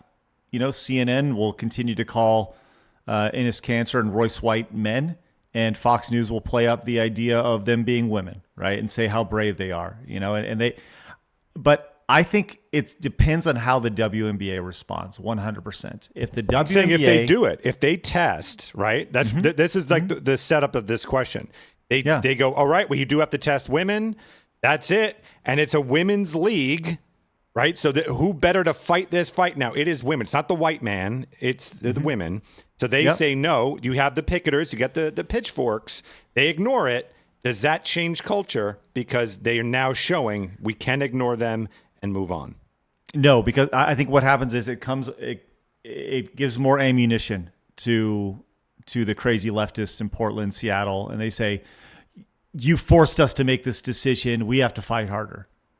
And while yes, this is common sense to 90% of America, 90% of the world, 99% of the world. This in certain markets in a league that is so driven by politics, I think it gives them more ammunition. And then all of a sudden you see, let's say that happens, more coaches are wearing their trans kids shirts and stuff like that, and it just becomes more of a cultural spark for these folks. And it's exhausting, but I'll tell you this, man, if they do not at least bring Enes Kanter and Royce White to a training camp to try out, like, you have a 6'10" person, women, man, anywhere in between. Hey, like, you need to bring them in. You give them a shot. I don't care if they're a man or woman. And to kind of further that even home, the WNBA in their guidelines says the league is for women, right? But it doesn't define what it is. Furthering this home even further, there was a lady who played for them several years ago who identified as non-binary. So in theory, if they allowed her to play with no checks, they should absolutely do the same with Enes Kanter and Royce White. They could simply, instead of being trans, they could just say, I'm non-binary. Because that lady already broke the rules of not being a lady or not being a woman. She was non-binary. So, and they, by the way, she was celebrated for this. So Enes Kanter, complete with crazy beard and mustache, and Royce White with his, crazy beard as well, they should be celebrated. They don't need to be trans. They need to be non-binary. There's already precedent set for this. Right. So, yeah, it's amazing Well, to see, I will man. say, in conclusion, I am looking for great basketball stars for the Phoenix Bruisers. If you know someone that has a jail record that spans 30 pages, let me know. If you got a rap sheet a quarter mile long, let's go. Like a CVS receipt. Love that. Love that. All right. Man, this is awesome. Let's see. We have some super chats to get to. Blaz, why don't we get to some of those before we move on to our next story and talk about Alanah Pearce?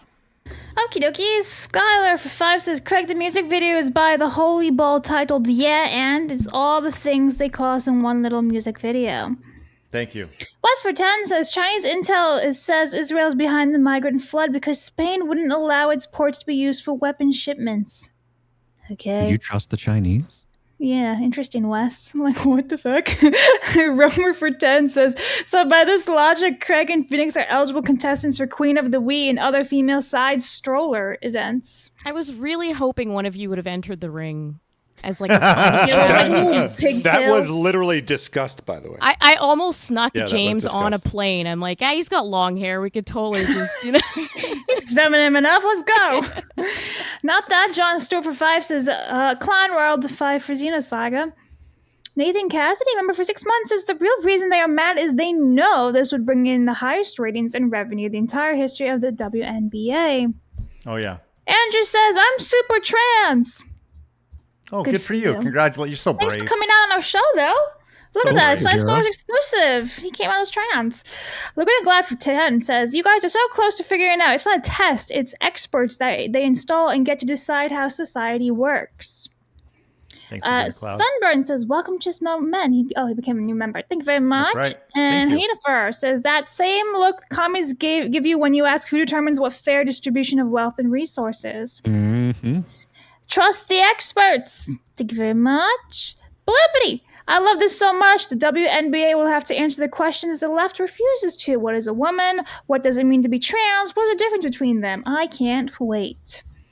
The Wastelander for 2 says, welcome to WMK. Mortal Kombat theme intensifies. Paul for 2 says, Tim Pool's reporting that the WNBA is holding an emergency meeting to declare what a woman is. Yep. It's awesome. Comment fan So for good. 2 says, Newsmax is a very conservative Trump-loving network, but man, a fair chunk of their male reporters look and sound like beta cucks, and the women look like old hag wine moms with money. Oh my. Mr. Big says the WNBA is such a joke, and they wonder why no one watches their games. And Joe says, look up 2 things Clay Travis believes in. Thank you very much. Joe, you may want to help us on that. I mean, I'm sure he believes in a lot of things. So I could say he believes in good breakfast in the morning, or he believes in, whatever. There's a lot of things people believe in. So And the Phoenix Bruisers go hard. let's go. Thanks, Professor Sure Playback. do. I need to see merch for that. The Phoenix Bruisers? Yeah, I really want to see what the merch and the branding looks like for Phoenix Bruisers. You can really go somewhere with that. Like those iron knuckles. Just yeah, you've got like it's got like the little chains right here and everything like that, and it's got a phoenix in the background, but it's actually reference to Arizona. Just Phoenix choke holding a woman. Yeah.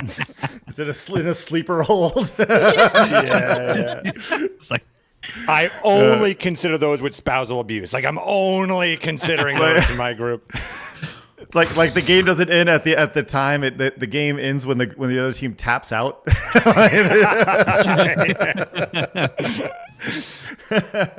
When it takes too much time to clean up all the blood on the court, that's when it's time to just. It's like the Aztec played basketball. Like the Mayans with the old sacrifice. Yeah. Welcome to the God King Emperor, my friend. That's so freaking funny. All right, let's go and move on. I want to talk about this video about Alanah Pearce. Now, you guys remember Alanah Pearce? You guys remember who this lady is? Tits McGee. Yep. Yeah. Yep. Yeah. She. The one about disability in Elden Ring. Oh yeah. The she's had many. And yeah. She writes for everything apparently. Being a parent is a disability. Yep. Parents are disability. Being a parent is a disability. She worked for Rooster Teeth. She worked for IGN. She apparently wrote some of God of War or something. I didn't realize she was Rooster Teeth. Did you encounter her in your time, like when you had the weird crossover? Maybe. I don't recall having a whole lot of back and forth. I do know that she is Australian and she has gone through the proper way of getting her green card. And I guess she has dual citizenship now. But that's what matters here is that she wants to let you know that America sucks. And this is the theme of her latest video. She talks about, and this is just a quick, summarization from Pirate Nation. Says, Alanah Pearce says America sucks when it comes to job security, especially in the video game industry. In her latest video, she examines why the U.S. and Europe have seen huge gaming layoffs since 2022, while Japan has largely avoided similar cuts. Her main point is that it comes down to both law and culture. In the U.S., at-will employment makes it relatively easy for companies to lay people off. Japan has much stronger protections for permanent workers, making layoffs more difficult. Japanese companies also tend to value keeping experienced employees more. That matters in game development, where losing a veteran developer can mean losing years of knowledge and experience. Okay, so this is why America sucks. And it's a great little clickbaity title here.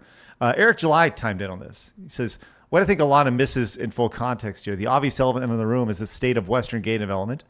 It is a combination of bloat and underperforming games. There was never substantial layoffs were inevitable. Or yes, they was going to happen. Japanese and American work cultures are not identical. They are far more likely to work themselves to death in their output, talking about Japan, whereas the American culture, especially in corporate spaces, do not have the same employee-employer relationship.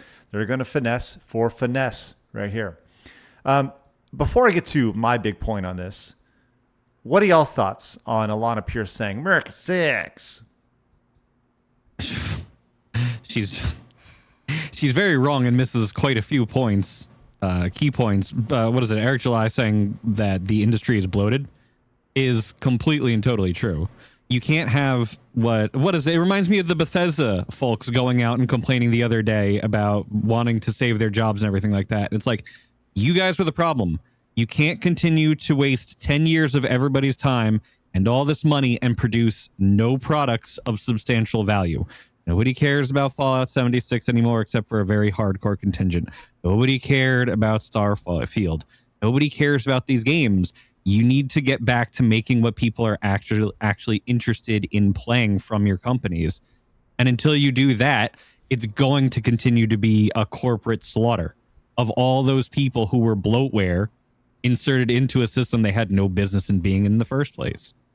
I've always looked at it like if you take a car, right? Like if you have built an efficient car, if you remove one part from that car, the car should cease to operate as it was designed to operate. If you can remove 2,000 parts from the car and it's still moving pretty fine, that's called bloat. And it's to argue for like, well, we should have rights to stay here even though we're inefficient and doing nothing for the company. I don't know what you're arguing for, and I actually kind of comes across a little pathetic to me that we should just do everything, that a company's job is to facilitate you getting paid even if it's not important or critical to the company's operations. I just never understood that point. I want you to think about this for a second. Here's probably the biggest thing for me. And I got to thinking about this, and I was like, how much does a Japanese video game developer make versus an American video game developer? And this was quite shocking to me. The average game developer salary in the United States is triple what a Japanese video game developer makes. $142,000 a year to $45,000 a year in Japan here. So the reality of the situation is that when a game company sells a million copies of a game, that means that money from a development standpoint goes 3 times further than it does in Japan, than it does in the West. And what you're not getting in Japan is you're not getting people feeding their ideology. You're getting people who are way more in tune with the company culture, that are invested in the company, its products, its culture. For the same cost, you get 3 people at the same cost to 1 person in the U.S. who, let's be clear, will leave the second they are offered more money. The second they're offered more money, there's no loyalty when it comes to this stuff. So, and you know what? That's fine. That's fine. There's no problem. You know, it is what it is. Go get that money. But let's put it all into context here. It's a 3x difference of salary. And whenever you sell wherever you sell a game on Steam or Nintendo or Sony or whatever, all of a sudden that money goes a lot further in Japan than it is over here. And by the way, you may be asking yourself, what's like the housing market? What's the cost of living? It's very comparable, dollar to dollar in Japan than it is to the United States. I think the cost of a house is like 3x the salary right now. The average cost of a house is 3 to 5x the salary in the United States. In Japan, it's very similar. It's like 3 to 4x. So, for those saying, well, it's cheaper to live here or there. No, it's about the same. So I think there's a lot of context that's missing here when it comes to her. Oh, well, it just sucks. It just sucks to live in America. Well, I mean this with all due respect to her, as she generated her 6-figure salary working for Sony in Santa Monica Studios, whatever it was. Leave. You don't need to come back. Apparently she's in Australia. Stay, please, by all means. You may have got your green card. You may have your dual citizenship, but you don't need to come back. You can just stay over there in Australia and do your thing. I think most people will agree with you that. And if it sucks so bad, you can just hang out over there in Australia, do your thing, and start your own Australian game developers, group down there. Just so tired of hearing all these people complain about how bad America is when they truly have no idea how good it is over here. That's the main thing about the conversation. There's a lot of nuance to that conversation. There's an overcorrection happening from COVID and, the overhiring. There's a problem with the industry that they're going so much towards that like PlayStation cinematic experience and investing so much in things that gamers don't really care about. There's the conversation about how they're injecting agendas. Like there's a lot of different pieces here on top of like smaller teams are more agile. And now you've got like 14 layers of management in between, and that makes it so you can't make swift enough decisions to produce something in a good amount of time. So the gaming industry as a whole is just going through a mess in all directions. But the thing that just annoys me about that is at the end of the day, her takeaway is America bad. And that's just like the easiest thing that she can do is just be like, I have an excuse to hate America. That's what I don't like. It's such a big conversation that it's hard to pinpoint to one specific issue, but to say that America is the problem because I hate America is just ridiculous. I will say to this whole thing, though, I'm going to be that guy again. Unfortunately, I apologize to everyone in the chat. I don't know the full context of that. What she said. We have that they said America and then quote sucks, but I didn't see the direct quote, so I don't know what she actually said. That's primary. That sums it up very well. Those bullet points here. Okay. So yeah. All right, let's go ahead and move on real quick. But first, Marmalin says Phoenix out here trying to recreate the Philly Flyers of the '80s when they faced off against the Russians in the Olympics and just and they wanted to quit because the Flyers are so just brutal and floor shooters. I'm for it. Yes. Let's go, Marmalin. And Vlad came in, says, sounds like communism. To each their own ability. Thank you, Vlad. Appreciate your support. All right, a little bit of breaking news here. This is very interesting. Stop Killing Games has made an announcement this morning, and it's going to tie into something that I believe has been an ongoing conversation. I'm not going to play the breaking news sounder because it's very loud, but it looks like they're suing Sony. Check this out. Let's see what they had to say. So what's going on? Sony has a monopoly on digital game sales on PlayStation. Your PlayStation is designed so you can only buy digital games through Sony's own store. And once Sony stops selling physical games in 2028, you won't have any choice at all. That's how Sony shuts out the competition, and you end up paying way more. On average, up to 47%. It's basically a Sony tax. And that's clearly against the law. Look, of course, Sony is allowed to make money, but it has to play fair. That's why we're taking legal action for fair game prices, without the Sony tax and with real alternatives to Sony's digital store. We're also demanding that Sony repay the money it unfairly made from Dutch gamers. And Dutch gamers can help by signing up on our website. Together, we can create a fair PlayStation. Interesting. Going back to the digital, it sounds like it's just a Dutch thing as opposed to a United States thing. But, the quote-unquote Sony tax with them going digital and having any sort of monopoly here, which monopolies are not allowed. So it's a very smart move because it went through my head when there was that controversy about the PlayStation Store, and I think they were saying like dynamic pricing was happening to people. I wasn't following that story as closely, but when all this was happening and then the whole no disc thing was happening, like pretty much I think people can target Sony as a monopoly at that point because they're removing any other way to purchase. And that might be the only way out of it. They might just say, look, we want our hands clean of this. Okay, fine, you get your discs back for that reason, but it is a pipe dream. So it's I don't know if it's going to work, but I think it is the closest thing to what could work beyond we're going to do a blackout in the middle of August and not actually do it during a big release for Sony, etc. So this is the best attempt they could have. Well, this has been obviously a big point of conversation with them going all digital, but there's a big rumor over the weekend, and we've talked about how Microsoft has an opportunity to do something pretty interesting here. Apparently, according to Digital Foundry, Microsoft is planning to continue supporting physical discs as they move on to Helix, which is the code name of the next console. Sources have told that the company is planning to continue supporting discs, and they're prioritizing backwards compatibility. That was the big rumor this past week, was that the Xbox, they're going to have this physical to digital push where you can play your pretty much everything back to the original Xbox on the new Helix. But there's all sorts of licensing things and everything that goes along with that. But this could be a good thing, obviously. And once again, it goes back to what you were saying, Phoenix. Just provide an option.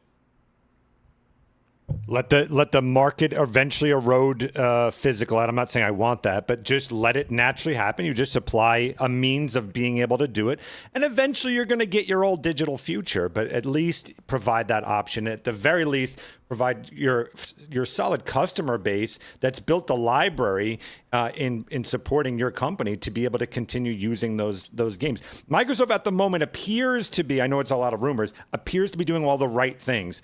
Potentially even allowing you to potentially take your disc and make that digital is something that Sony is not doing. I've been saying this for a while. I actually think Xbox, this is just another reason to believe it. I think Xbox might have this one because look at it this way. If Helix is going to be a PC console hybrid, and you're getting a lot of people moving away from PlayStation now that you're saying, well, all right, if it's all digital, then fucking I might as well go to a far superior PC. Go to the PC. You're starting to build a library there now that when the console comes out, this Helix, you have a PC games that now will potentially play on Helix. You're able to build a library that will work on a console from day one. Again, this is all in theory. and then you're showing good graces with all the physical people out there who love that stuff, that they can get their next Resident Evil game with the real physical disc, and I can put that on my shelf. That would get me. You would absolutely get me to switch over to Xbox. So I'm rooting for them. I hope all of these rumors are true. I would love to see it. And wouldn't that be a great ending to this whole console thing? That at the end, Xbox totally redeems themselves. It's a great story. So I would love to see that happen. Well, one thing that Xbox is also doing, apparently, just about 2 decades too late, is that they're getting a platinum trophy equivalent in their achievement system later this year. So congratulations. Wow. An achievement system is coming to Xbox. They finally listened. Way to go. I can only imagine the amount of time you're going to be playing on that, Mitsu. It's going to be great. I couldn't even believe they waited till this long for them to actually have a platinum achievement system in Xbox. That's crazy. Yay. Wow. I will be very intrigued. Italian somewhat Straw Hat in the chat says I would also switch to Xbox 100%. That's an interesting question. Blabs, will you run that poll? If Xbox goes digital, will you switch to Xbox? Would you make that jump? Mean physical. Curious. If it goes physical. Physical. What did I say? You said digital. Digital. Yeah, if they go physical, if they have an option for physical, will you support Xbox? Will that make you more inclined? Yes. For me, you didn't ask me, but I would just say real quick, because I really am the demo here. I'm the console guy, right? I don't do PC at all. So for me, now primarily I got to tell you, the past few years have been all digital. But similar to the jab and stuff, I don't care what I do. I care about that other people also get their thing too, right? And I'm going to stand for the company that actually is listening to their consumer base and actually is trying to find some kind of compromise. That's someone I want to work with, not someone that puts their dick on the table and says, deal with it. No, you can go fuck yourself. So I would absolutely move away from PlayStation in a heartbeat and 100% support Xbox, even if it doesn't have necessarily all the games that maybe PlayStation has or whatever. For me, that ideological shift is going to happen. That's for me. And I think there's a lot of people who would feel the same way. Well, I think Xbox needs whoever they can get at this point. Like I said, they haven't been relevant in a decade, 10, 15 years. So you come back and you say, hey, if 10% of the market is really into physical games, you want to get that, you want to corner that 10 to 15% of the market that really wants those physical games. So start there, work your way back, grow back with it, and say, and more than anything, make good games, make good exclusive games for your console. You have to have system sellers, and let's not forget the reason why. Go back 15 years. Why was one of the biggest things I think people totally overlook in the history of the last 2 decades of the console wars is Call of Duty. Call of Duty is synonymous right now with PlayStation. They weren't before. They were released first on Xbox and Xbox 360 in particular, and then a deal was signed with Activision and Sony. And when they made that jump, that is when things started to shift. Go back and look at it. I guarantee there was a pivotal shift when Call of Duty is a juggernaut. We've known that. It's been the juggernaut. I saw a note today that the re-releases of the Call of Duty Black Ops, those dominated the sales charts this past month. Dominated. It's still a killer game, still a killer franchise. When they switched from Xbox to PlayStation initially, that was a multi-billion-dollar deal that changed the internet. Maybe we should go back and look at that data because I think there's definitely some truth to that. So, all right, I got another story here for Mitsu and Kay, which Kay literally perked up before the show hearing about this story. But friends, before we do, I am beyond excited to let you know that today's episode is brought to you, our friends over at Rumble Wallet. Are you ready to be excited? Here's a nice, wonderful ad read by me. You've heard us talk about Rumble Wallet extensively, and you know what? You're going to now because they have sponsored this episode of Side Scrollers. Here's the thing. On your screen right now, there is a QR code. I encourage you to get out your phone, scan that, and download the Rumble Wallet app. Now, you don't know a whole lot about Rumble Wallet. That's great. Let me just tell you this. This is what you need to know. It is step one of it being an alternative to payment processors. Right now, you can do some amazing things. You want to support creators? Guess what? That's the first step of all this.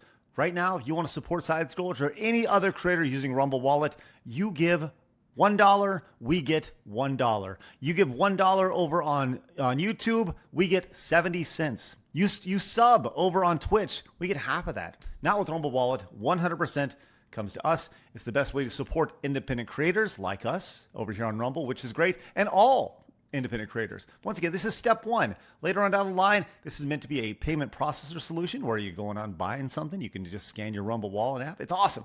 Listen, big things planned. Become an early adopter of it. Scan the QR code on your screen like we talked about, or go to wallet.rumble.com and check it out for yourself. You may like it, you may not, but you at least should give it a try. We are big fans of alternative tech, alternative options to different apps. This is a great place to start. We appreciate them. They support us. Consider supporting them. Thanks to Rumble Wallet for your continued support of Side Scrollers. It's important to let you know that this is a paid advertisement for Rumble Wallet. Rumble is compensating us for this ad. Void where prohibited. No purchase necessary. Offer available to U.S. residents only. Offer not available in New York State. Must be 18 plus. Offer is available the first limited time. And for the first 500 wallet activated and funded. Once again, something I didn't mention, use that promo code Scrollers10 and get 10 free bucks to use with Rumble Wallet. Once again, they support us. Please consider supporting them. All righty. I am very excited for this story here because we have two Gamergate veterans with us here. I saw this tweet the other day, and I thought, my, oh my, we have Kay and Mitsu coming. We're going to start here because they're going to have so much to say. The Bethesda devs who have been laid off, everybody's seen the video of them protesting. And there's been a lot of pushback, and people are like, yeah, you should probably be fired. Yeah, it's probably, you probably didn't add a whole lot of value. Well, this started here. This person said, the nasty responses to Bethesda's devs unionizing for their livelihood on here is a prime example of how game developers are the most mistreated and dehumanized artists of any current medium by its audience. No wonder game devs rarely interact with the players. They've said, the gaming community may never recover from Gamergate. I feel. Jesus Christ! It's Gamergate's problem, right? We're the problem. It's not the fact that you released an article that said gamers are dead. They no longer need to be your audience. No, it's us. It's not you that shot the first shot. That's ridiculous. Oh my God. It's incredible. We still, to this day, it has been over a decade, and everything, whether it's Wikipedia, random tweets, anywhere, everything blames Gamergate, when literally the reaction was from journalists saying, gamers are dead, they are no longer your audience. That's where it came from. It is not about us hating you. You hated us first, and now you're surprised that there's backlash and that people are tired of you. That's exactly what happened. Oh my God. God, we're going back 12 years now. I love that you can just throw a match on the Gamergate fire and just explodes whenever Kay and Mitsu are on. But I'm not done yet. I'm not done. There's more here. Now, I want you to consider the source of this. We're going to get to the source here in just a second. This guy goes by Rusty Buckets. Okay, he says gamers have been a euphemism for bigoted idiot for 20 years. And the gamers who find that offensive response was to become even more right-wing. But I promise being anti-union will not make video games feel how they did when you were 12 again. Anita Sarkeesian did nothing wrong. Anita Sarkeesian admitted to not even being interested in video games to begin with. She did everything wrong. I don't think she's the only problem. She's the one that people point to. I actually point to Felicia Day first, more than her. But I'm not going to go into a Felicia Day rant because I've dealt with her all weekend. It's incredible. And, oh no, you became a right-wing bigot. But sure, yes, great. Actually, you know what? Gamergate did red pill a lot of people and get them into politics. I will give that. There were a lot of people that they were just like, I just want to grill. I just want to play my video games. I don't care about what's going on in politics. Nothing. And they dragged all of us into it by saying white men bad for liking video games. You're bad because you like sexy women in video games. You dragged us into the politics. Absolutely, you radicalized a lot of people. That's on you.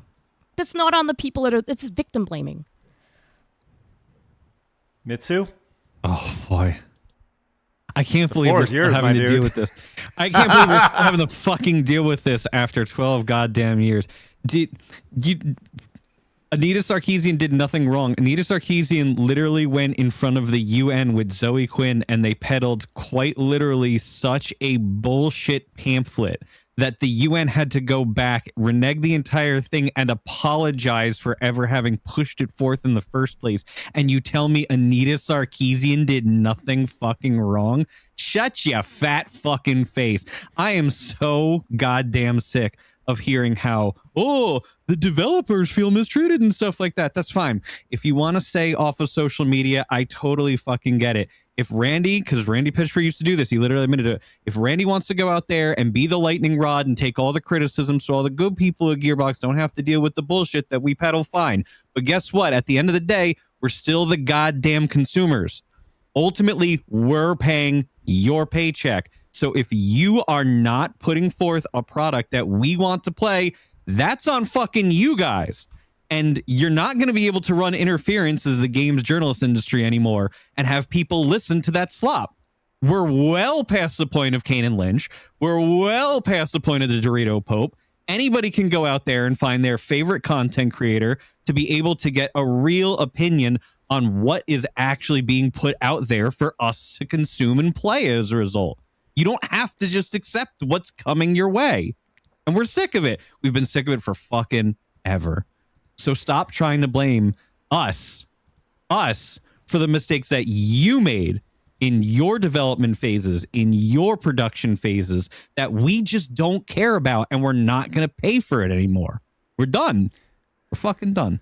Okay, Mitsu, you and I have witnessed the pot boil. I remember when all of these articles first came out, and there were a lot of people that were a lot more like in the middle, and they were just like, hey, please don't hate us. Like, why do you... Yes, this, exactly. Gamers don't have to be your audience. Gamers are over. This was a weekend I will never forget in my life. And it's just... the pot boiled slowly, and now we are at a point where they're saying, oh, the gamer audience is so toxic, they hate us, and blah, blah, blah. You know what? I will say that people are more intense towards the gaming industry now, but it absolutely started from them shooting at us first.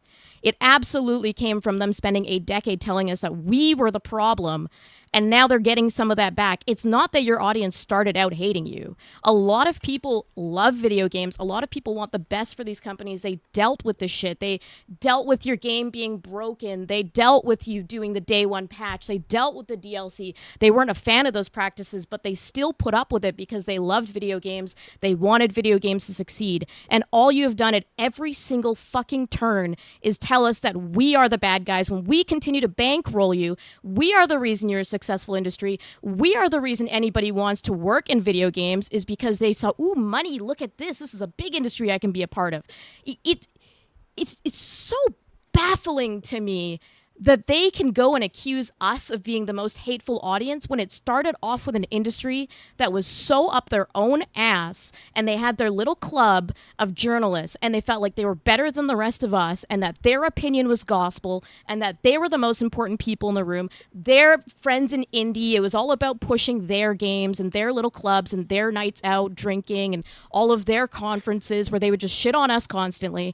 And they're surprised now that all of us are fed up with it after 10 plus fucking years. It's incredible, and I hate all of them. I can tell you this. I know for everything that you said, there's a lot of accuracy in it. There was a direct pipeline. Now, look, I sold Screw Attack in 2013 or so. From 2013 to 2016, I pretty much had my head down. And I've talked about how I more or less just didn't pay attention to Gamergate the first time around. I was too busy like making content and trying to grow a business, right? But as my eyes were opened up to it more and more, it's been amazing to see in the things that you just said about the little good boys club, right? People talk about that. There is a direct pipeline that goes from being game journalist directly into industry. And that is something that people do not talk about enough. everybody who writes about video games ultimately wants to work in the industry. And I've seen countless examples of people who wrote for a Destructoid, a Kotaku, a Polygon, an IGN. Alanah Pearce is a great example, who started there. Eventually, you make a name for yourself online, you get a little publicity, and all of a sudden you get offered a job working in maybe PR, or maybe you come in as a low-level writer or something like that within the industry, because that is the ultimate goal. The funnel from game journalist to game industry is there. So you want to glaze everything. There's, if you talk bad, well, they're not going to offer you a job. Why would they offer you a job, right? So what you're talking about, there is definitely some truth there. And there is, both within the industry and within the journo space, there is contempt for the audience. There is contempt for the consumers and the customers that buy the games, because, hey, we're the developers. We're the journalists. These idiots don't know what they're talking about. We tell you what you like. We tell you what games are supposed to succeed. It's just, that's been their entire MO for as long as I can remember at this point, is they stand on a pedestal and they're like, I don't care that all of these guys are complaining about what we're saying because we know the truth. And it's like, you really, really don't. It's just deflection for everything, the decisions and the design choices that they made that were incorrect, that led to something being an ultimate failure. Don't try and push Dragon Age Veilguard on the Dragon Age fans, because they're going to know exactly what the problems with that game were, and they're not going to buy it. They're under no obligation to buy your crap just because you have a job. And if you keep putting out crap, you're going to get less and less money, and some of you guys are going to need to get got. And they're getting got in real numbers now. It upsets me too, because criticism in the video game industry initially came from people actually wanting the games to improve, and I think that still exists here. And so they would take it so personally, and that's why they started hating us, is because we continually just wanted the medium to improve, and we were giving criticism to say, this game could be better if XYZ happened. And it's just like spiraled from there. And there's been this continual disconnect between the two groups, between the people that create it or report on it versus the people that buy the products, play them. Because we are very honest in what we care about. It's like a lot of us are just very passionate about the medium, about the art form, and we want the games to do well. We want them to succeed. We want to enjoy ourselves. It's our escapism. It's our fun. It's our whole lives. We get into debates about what superhero is better. Like, we get into debates about what's the best weapon to use in a video game. We really care about the fine details. And that's being receptive to that criticism is not for everyone. There's a lot of people who cannot handle that their art project at the end of the day is being torn apart in their eyes, when realistically the way that is coming across is that the fans just want the best thing possible, and they know that there's going to be a sequel, and they want that sequel to be even stronger. So it's just been interesting to see this very slow push from each other, and I will always stand by that they took the first shot, because you should be able to take some criticism from the people that are spending $100 on your game. You should be able to hear, hey, I wish you guys did this instead. And it 100% started very, very, very innocent. And there is obviously going to be people that are just heated at this point and are going to be aggressive and might come across too mean or whatever. And I don't think that we have to denounce those people. I honestly don't. I understand why people are at this point now where they are not crying over people losing their jobs. For me personally, I still feel this pain in my heart every time I see layoffs. I just can't help it. I understand that it's necessary, but I just really want video games to succeed so badly that I do feel a little bit of pain every time I see that, because I know that there's also veteran knowledge that's lost. It's not just the new people that get ejected. There's a lot of stuff that we're leaving because of all of this. So it's still painful, even if it's necessary, and they don't get that. They just think that we're the devil, Even Craig, you saw my tweet with Double Fine. I was like, I want Double Fine to survive, and Double Fine had blocked me. I wanted them to survive. Yeah. I wanted Double Fine because I feel like between the Day of the Devs and the things that they've done for video games and the way that they promote projects within it, and they try to educate people within the industry and help them create games. I'm like, Double Fine, yes, you might not like their politics. I certainly don't. I don't agree with any of it. But they've done things for the video game industry that makes me want them to survive. And they have me blocked because I'm a bigot, right? So it's just incredible. Just a horrible, horrible person. Okay. Speaking of horrible people, considering the source of this tweet, just want to point that out. This Rusty Buckets here. This is the guy, and he may be. It's White Hassan. He looks like a rusty bucket. Well, he also may be a candidate for the WNBA, as he does primarily basketball content, but his pronouns are incorrect. He, him. He just wants to let you know that. He, him. It's very important. By the way, he gets ratioed in this tweet, by the way. People just roll down. Toby Turner, Tobuscus of all people, coming in and just, apparently he's a pretty base dude, Tobuscus. Remember him from the internet back in the day? Kyle Wilson says, Anita did nothing wrong, huh? How do all the games with ugly women that talk about pronouns sell? Good? They sell good. Concorde's still doing great. Veilguard won Game of the Year. Stellar Blade bombed, right? Yeah. Gaming and feminism and left politics doing just fine. That's right. Kyle, good dude over there. Well, I love that I can just say to you guys, Gamergate, and then it's like a nuclear bomb just goes off. It's just spectacular. I love that. It was a very special time. Order 66 I want to let you know that. Kicks in. Yeah. I will definitely bring it up every single time you guys are on, because you guys as season vets, it's wonderful. All right, Blabs, we need to have that happy ending segment, but not today. We're going to go directly to today in video game history. You ready, Blabs? It's your time to shine! Yeah. Today in gaming history with Blabs. Yeah, do it. Step on me, mommy. Oh boy! Wow, unbelievable, Blabs. Yeah, All right. sorry. Sometimes you just want some. Anyway, August 10th, everybody. I'm sorry. Breath of Fire. Whoa. I'm sorry. Wait, I'm what? messing around. What? You want some what? Dunkin' Donuts coffee. Oh, my fault. Okay.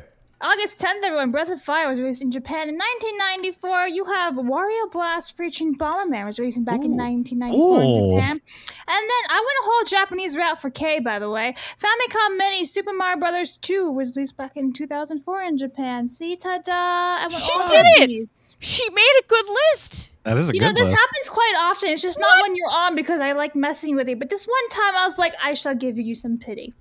You're welcome. Let me be happy for once. Thank you. Did she make a good list today? I did. Because some noticeable games that she Final missed today. Fantasy VII was. That's right. Oh, boy. So funny. On August 10th, Shadow of the Ninja released for Japan 36 years ago. A very high quality Shadow. Huh? God damn it. A very high quality Nintendo game. I'm just gonna floss over that. Thank you. I'll if give you her a haven't pass yet, on that one. good, really good game right there. You mentioned Breath of Fire, Wario Blast featuring Bomberman.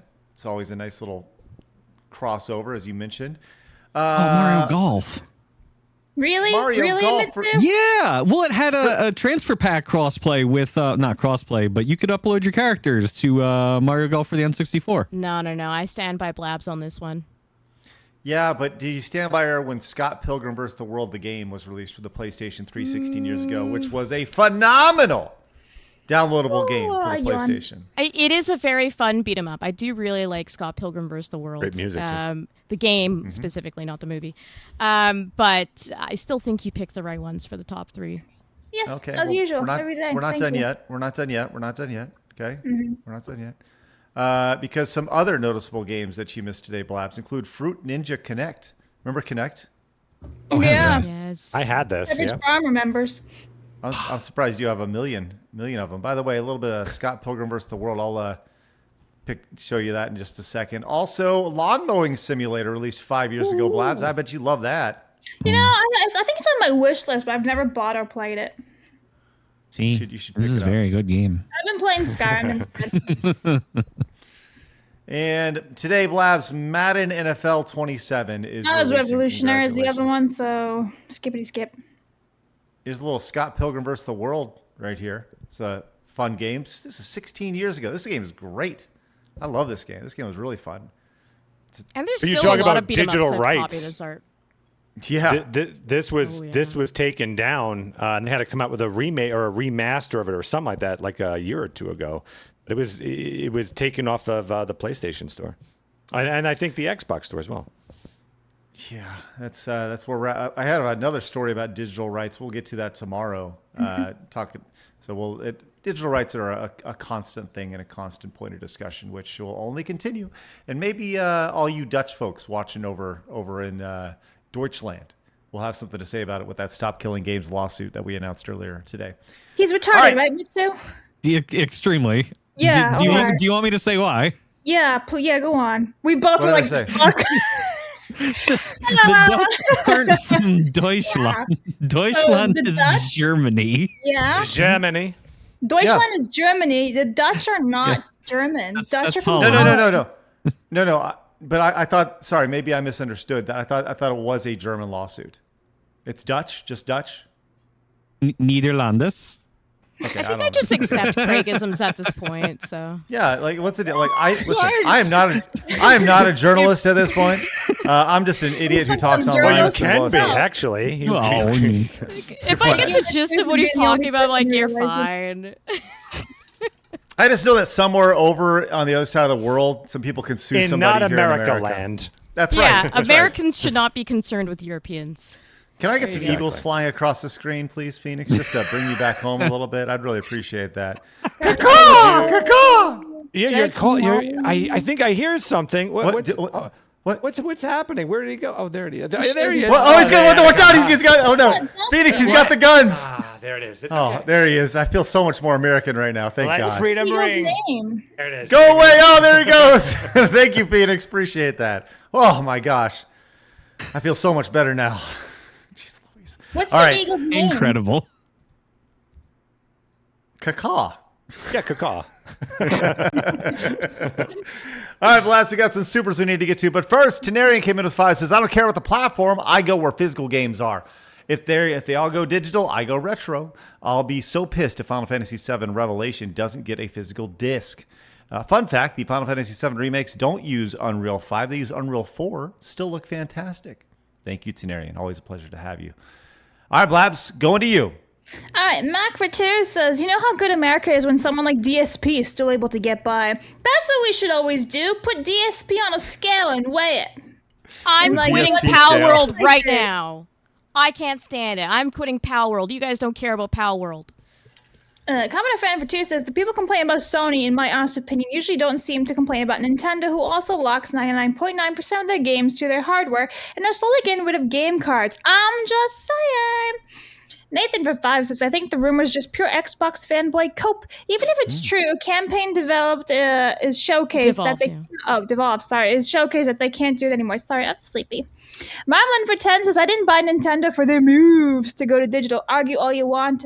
It is their capitulation. If Xbox commits to staying physical, I'll actually buy their console again. Skipped on M. A Deep Fryer for 2 says, I've said this before, but I really think this whole disc thing is PlayStation's Dawn Matric moment. The arrogance of it, the colossal fuck up, can't wait for Sony to fail. It's needed.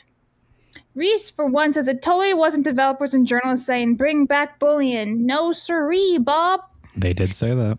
Crowder Lauder for 10 says, Gamergate was a bunch of whores dunking on gamers. These weird freaks deserve to lose their jobs. Put the fries in the bag already. Phoenix, can you please read that one real fast while I grab supers? Sure. From Jarl Doom for 5. Imagine firing the first shot and then being shocked when put on bulletproof vests. Seriously. Get fucked. Would you like me to continue? Yes, please. Okay. I'm going to go for... Should I go from the top or the bottom there? Top's fine. Yeah, the top. Okay. There you go, okay, Reese. Okay. Reese for 1. Going back to Fallout 76 as a mountaineer, I really wanted Fallout 76 to be good, but it's just not. Make games we want to play and we'll play. It's not rocket science. Thank you very much. Okay. Going back to Fallout 76 as a... Oh, I think I already said that. Bentley Guy for 78. The pot is boiling. I'm sorry. Bentley Guy 78 says the pot is boiling and the main ingredients are narcissism and hypocrisy. Oh, I Phoenix. Tell your heavy melanin laden brother happy birthday. Thank you. Thank you, brother. Nathan Cassidy. These layoffs are a result of a bunch of activists picking a fight with internet autism and losing hard because you are not entitled to success in life. Thank you very much. Commenter Fan 64. I feel the corporate games media died the moment OGG4 went under and YouTube gave the common man a voice and they still can't get over it. Fuck them. Let them rot in their own hate and fall on their asses. Okay, real quick, because I have this conversation from time to time, and people's memory of G4 sometimes seems askew. So I just want to make sure, and I ask this to you guys in chat too. Did G4 start when they merged with Tech TV, or does everybody remember what G4 was fucking like when they first launched that goddamn network? Because it was so much better before the Tech TV merger, and I feel like I'm 100%. taking crazy pills, and nobody remembers what it was like back then. 150%. Please tell me I'm not crazy. Thank you. You're not crazy. You're not crazy. In this case, yeah.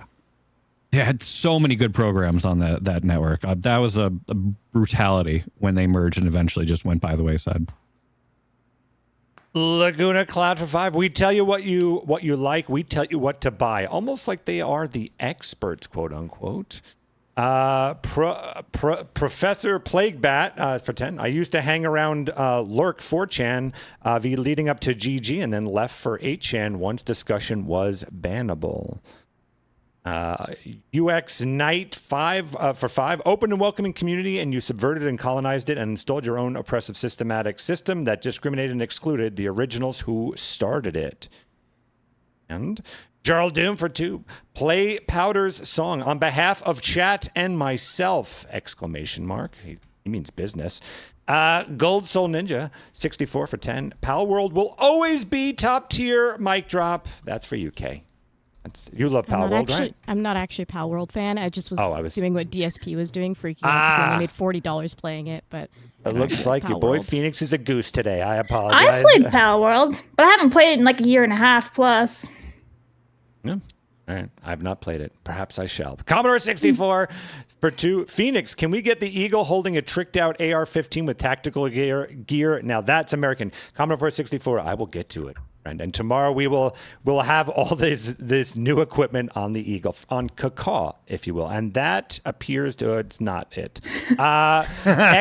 XJW as our pustules for 5, mentioning Gamergate. Slowly I turned step by step, inch by inch. I walked up to him and I smashed him. I hit him. I bonked him. I bopped him. I socked him. I mashed his face and I knocked him down, end quote. And now we are all caught up. Yep, that's all I'm saying. And the left side sloppers. Ice on these burns for the borderline hoppers. Based in fertile takes in this elf wife, elf life. Sisters and sisters bringing back the age of strife. I'm the friendly elf department, logical booming, winning both sides, got the black and white doom.